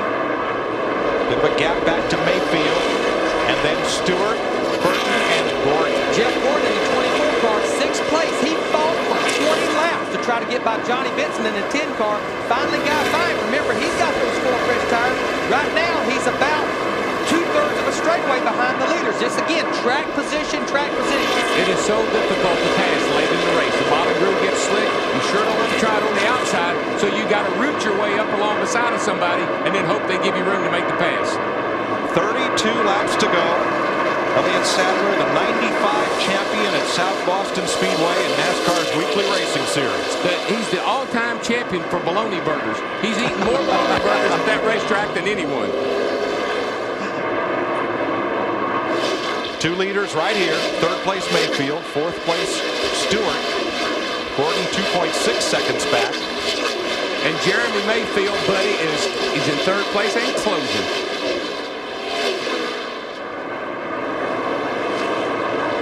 Just out of there he comes, right out of the picture. Just now, he's gaining on these guys. He's a little quicker on lap times by about 2/10. And we've got three different scenarios in the top three cars. We got Elliott Sadler, that he's leading the race with no fresh tires. We got John Andretti in the 43 before. And remember, Jeremy Mayfield in the 12. Those guys hitting on the backstretch, rolled the dice and changed two right-side tires, Steve Burns. Hey, Darrell was talking about Elliott Sadler eating bologna burgers. His record in one night was 16, and he ate them with onions and mustard. He also met his girlfriend here 3 years ago. He was introduced before a Busch race, and she was Miss Food City. This would be an emotional win for Elliott Sadler. Darrell, I thought you were kidding. Oh, no, that's the truth. But that is the fried bologna capital. Oh, yeah, and that racetrack is famous for its bologna burgers. 16. Just stick with me, Mike. I'll tell you what else you can believe. That 12 car is coming, buddy. He is coming in a hurry. Mayfield just keeps wearing down the 2 leaders. I think John Andretti would like to go around the 21 car, but he just can't quite get there. And the reason, Elliott Sadler, he's got to run the bottom. If I'm his crew chief right now, Pat Bryson, I'm saying, Elliott, run the bottom. Ever how slow you got to run that race car getting in, you've got to stay on that yellow line. You know what else I'm telling him? That 24 car is not too far back. Give it all you got with 25 to go. Elliott Sadler trying to become the 4th first-time winner in our last 7 races, following Jerry Nadeau, Michael Waltrip, and Kevin Harvick. Matt? Mike, the Petties are banking on Dodge, helping take them back to the top in the point standings and be a threat each week. But Eddie Wood, the co-owner of this 21 car, Elliott Sadler, told me Daytona that heat is on this year. The heat is on. They said change is what's going to turn our program around. They have 10 new employees, a new crew chief, new shock specialists, new tire specialists, new engineer, tire changers, jackmen, gasmen, and carriers. 4 of the 6 key over-the-wall guys are new. He said that we know living up in Stewart, we're a single-car team. We had to align ourselves with Roush Racing. They're the highest Roush-associated team in the point standings, currently 18. He said change is what's going to turn our program around, and it certainly looks like it. So far, change will do you good for those Wood brothers. I believe they must have moved into a whole new building with that many new employees. One other thing you keep talking about, the alignment to Jack Roush and his operation. They have a separate place over there in the shop adjoining the 99 and the 6 of Mark Martin, where 21 are getting their cars and bodies put on by the Roush people. So they have a really tight alliance with Jack Roush. And today, that car looks pretty impressive. Elliott Sadler beginning his 3rd full season in Winston Cup racing. Now the real thing they got to think about, watch right here. He gets such a bite up off that corner. But we got 19 laps to go. There's some lap cars up there in front of him. Most of those are a lot down. If you're his spotter, you're running back and forth up there saying, look, we're getting near the end. Give us a break when we get there. Let me tell you a guy that's been on the move. Oh, Tony the Tiger. Not Tony Stewart either. I'm talking about the 5 car. Our man Terry Labonte, he's up to 8th place and closing on Rusty Wallace in a hurry. They're great. Oh, the lead pack, though, is closing up. It's not going to be just Mayfield chasing those 2. Tony Stewart is coming hard. And right behind him, Ward Burton and Jeff Gordon. Just can't get under him. Nobody will give up the bottom. As long as you don't give up the bottom, can't get back. 16 laps to go. Jeff's all over the 22 car, but it just doesn't slip up enough. He's trying to dive in that corner, get a run off. See how the car's bobble kind of off of turn 4 or turn 2 over there? That's because you want that left front tire down on that apron, because there's asphalt down there and it gets a huge bite, and you can really get a run off that corner. Got to dive in that corner just a little bit. Terry Labonte. See how it goes up? Now watch. Left wheel down on the apron. Bobble up off there. Try to get a run on him. Well, gave him a little hello, wake-up call. Bye-bye. Maybe he was getting a little complacent. Gordon's got a fast car. He just couldn't get by. Going to be 13 laps to go. Terry Labonte got past Rusty Wallace, moves Labonte up to 7th. And he's continuing to climb, too. All right, watch our guys, our leaders going here. Right here, that's where Elliott Sadler really pulls John Andretti. What's happening? Elliott Sadler, who's 21, he floats down in the corner, lets it roll through the middle right there, gets back to that driver, beats these guys up off the corner.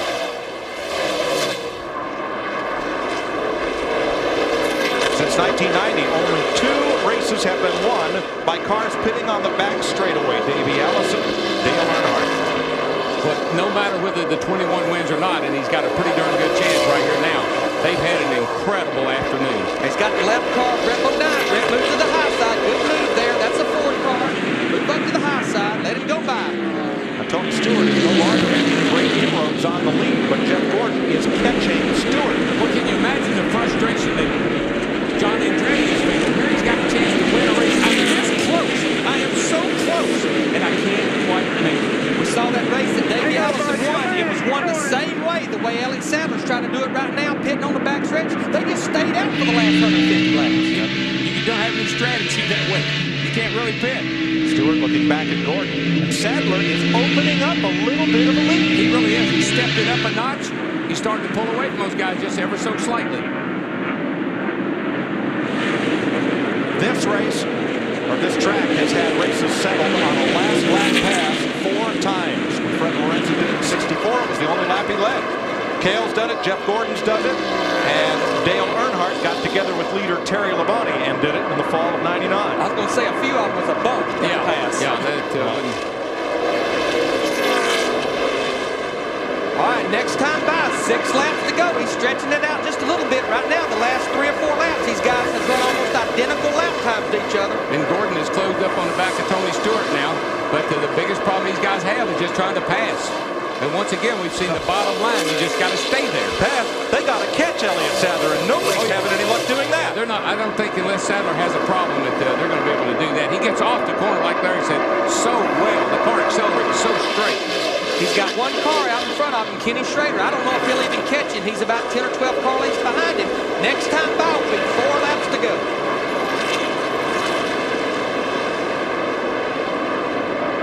What an exciting day for this guy. He could be the 3rd first-time winner this season and the 4th in the last 7 races, counting Jerry Nadeau back in November at Atlanta. I tell you, what he is doing is exactly what he said he learned watching Rusty Wallace. Ride that yellow line. Don't get off that yellow line. And he is eating it up. Jeff Gordon, he just lost a little ground to Tony Stewart. He's all over the rear bumper right here. A while ago, he got loose up turn 3 and 4. Even though Elliott Sadler stretched out, the real battle is for that 4th position. This is Sadler's. You're just hanging on. Say, I don't want to lose anything. This is Elliott Sadler's 80th career Winston Cup race. And what a great day. What a great day to win a race in Bristol, Tennessee from the back straightaway. My hat is off to you, buddy. 2-1 to go this time. Last lap. Flag is out. White flag, hero. White flag. No traffic, no nothing. Now the Wood brothers. Blue sky. The Wood brothers, who began when NASCAR began in 1949, but haven't won in so long. Gordon turns around Tony Stewart. Here they come to the flag. Sadler wins it. Andretti is 2nd, and Gordon crosses the line 3rd after contact, turns Tony Stewart around. I think that will be a battle for turn 4 for the 4th position. Those 2 guys will probably be meeting each other down there very shortly. Here he goes. Matter of fact, Tony is going up through there. Here goes Tony looking for Mr. Gordon. Here's a look at the spin and the contact. Well, he gets a run on him. He just gets down underneath him just ever so slightly. Tony comes down. No place for Gordon to go. And here's Tony over here on the front straightaway. And watch this. And on pit road, Stewart expresses his displeasure with Jeff Gordon. And if when he gets down here and gets this thing rolled up, he might have some more things to say. We have heard they have reserved seats in the front of that red NASCAR truck. How about Elliott Sadler, though? Oh, 80 races, his first win, and for the Wood brothers, some of the nicest people in auto racing. Oh, this is fantastic. They get to go to victory lane.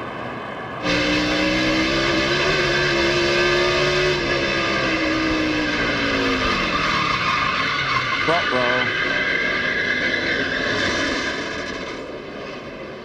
Missed the wall, but everybody got by. And there's Stewart's crumpled car. Now this is post-race, after the race, coming onto pit road. And yeah, I'd say he's having brake trouble. That's what I'd say. Jeannie? Well, never have so few got by with so little. Pat Tryson, the crew chief of the 21. You're a genius. Why no pit stop? You're a genius. Well, track position was really important. We had a really good car on long runs all day. We just never get some track position, but the Motorgraph quality parts car just ran splendid all day, and Elliott did an awesome job there at the end. Just, saved his tires and saved them for the end. And I'm so happy for Eddie and Lynn and Glenn and just for everybody. It was awesome. Best wishes from everybody in the booth, including Jeff Hammond, who said go get him and go get to victory lane. Let me give you a little, thank you very much. A little history, folks. Some of the people who have won for the Wood brothers: Dale Jarrett, Morgan Shepherd, Kyle Petty, David Pearson, A.J. Foyt, Bill Dennis, Cale Yarborough, Tiny Lund, Marvin Panch, Curtis Turner. There is a long list. 17 drivers have won races in Winston Cup for the Wood brothers. Buddy Baker is on that list. Neil Bonnet. And now, Elliott Sadler. Boy, he's in good company. He is. Dale Jarrett won his first race driving that 21 car at Michigan. Now, I tell you, he'll have a lot of bologna burgers tonight. He may break that record tonight. I don't know if I'd have got up there or not. They've been frowning on that a little bit lately, but I think they'll cut him some slack. First time he's won a race. In the midst of all that, Steve Burns. Hey, thanks, Mike. Elliott Sadler, what do you think about that, boy? How did you win that race, and what does it mean to you? It means more than anything in the world. It's hard to win these Winston Cup races, even finishing the top 10, but Pat Tryson made a good call to stay out. We had older tires than everybody else, but we had a pretty good call. Just want to thank everybody at Motorcraft Quality Parts, Ford, Air Force for really believing in us, seeing something in us that we didn't see. So, hey, we're so happy about this. I don't know what to do. And you thought you had a flat tire at the end. Yeah, I bumped with Harvick, and I thought I messed up my right front. I just probably knocked the toe out a little bit, but it was good enough to win, boys. I tell you, we're victory lane to Bristol. We get to go to the Winston. We're going to run to Winston and Charlotte. We're going to win that one, too. All right, go get them. We had more fireworks at the end of the race. Dick Berggren. Okay, Jeff Gordon, what happened between you and Tony Stewart at the end? Well, I've been working on him for a long time. Come off at 2, had a great run, and he got sideways, and I got underneath him, and he just turned down on me. I did everything I could to keep from hitting him because I don't want to take a guy on the last lap. But hey, I got the position. We're battling all the way to the end. This is Bristol, and I'm going to do everything I can for the position. And I don't see anything wrong with what I did. I thought that it was pretty clean. But I just want to say thanks to everybody with DuPont and Pepsi, Quaker State, GMAC, Chevrolet. This was a great effort for us today. How about the retaliation? How about Tony coming back at you? Is that okay? That doesn't surprise me one bit. Okay, Mike. Well, it's nice when you can laugh about it afterwards, but that's 2 drivers fighting for 1 spot on the last lap. Yeah, it is, and I know Jeff wouldn't have done that, but hey, I see he's having trouble. He can't even get it. He's having trouble in the pits. I think he might have a brake problem. That's what I think. I tell you, Jeff said he wasn't surprised. I'm surprised he didn't hit him harder. That's what I was surprised in. Well, let's meet the runner-up who also had a great day, Matt Yoakum. And he almost put Dodge back in victory lane. John Andretti, did those late cautions hurt you because your car looks very stout on long runs? It did, but the late caution hurt me because a lap car got me up in the outside wall and it bent the rear end, and I was way too tight from then on. I drove as hard as I could to catch Elliott. The closer I got to him, though, the more I pushed, and so he did a great job. I was never going to touch him, but I was going to try and get around him, and because I don't like racing like that. I don't like people racing me like that, and he deserves it. It's a great win for him and the whole Wood Brothers team. Well, good job. John Andretti comes home second. That's his dad Aldo with him, Mario Andretti's twin brother. John is Mario's nephew, Michael's cousin, and another great racing family.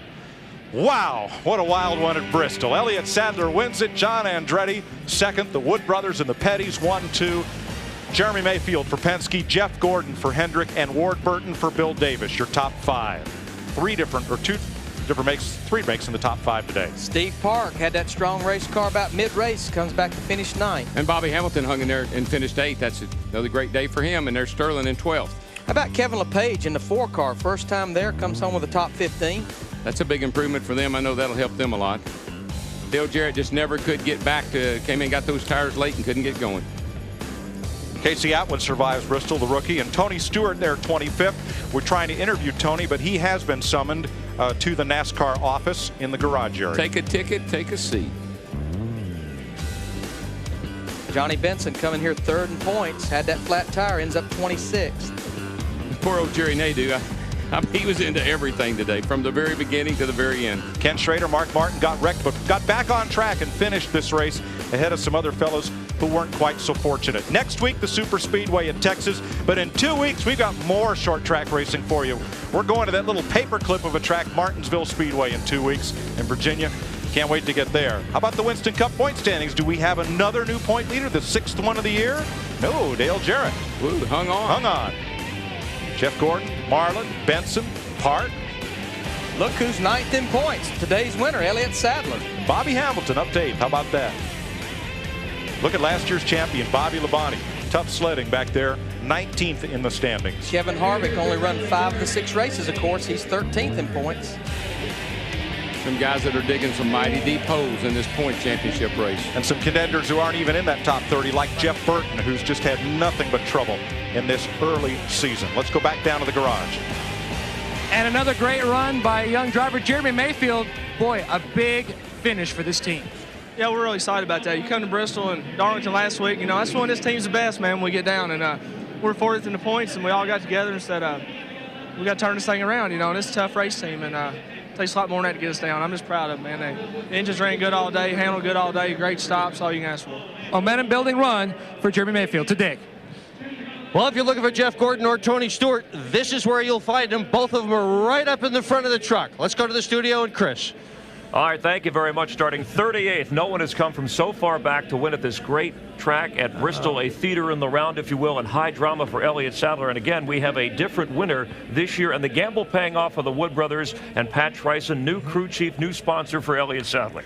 All I can say right now is congratulations to all those involved, because I love Elliott to death. I think he's a great driver. Pat Tryson and I have been friends for a long time, and I'm really glad he's got a chance to get into victory lane. And how about the Wood Brothers, Eddie, Lynn, and Leonard? I mean, it's a great group right there. It's an exciting place to come to and win a race. I couldn't be more happier than any of those guys right there for the Wood Brothers today. This is a great race. Briefly, Jeff Gordon and Tony Stewart going at it. A little history. Remember at Watkins Glen, they went at each other. Short track racing at its finest. These guys have been together before and had some confrontation. And, you know, I think it made worse because of Tony Stewart's frustrating season. All right, they are closing the door on the big red truck there. The NASCAR officials talking with Tony Stewart and Jeff Gordon. And we're about ready to close the door on things here in Bristol. Next week, we will move the Hollywood Hotel, our entire crew, taking you from the Bristol Motor Speedway to Dallas-Fort Worth on Friday in Texas. NASCAR Winston Cup qualifying, 4 o'clock Eastern, 1 o'clock Pacific, and on Fox Sports Net.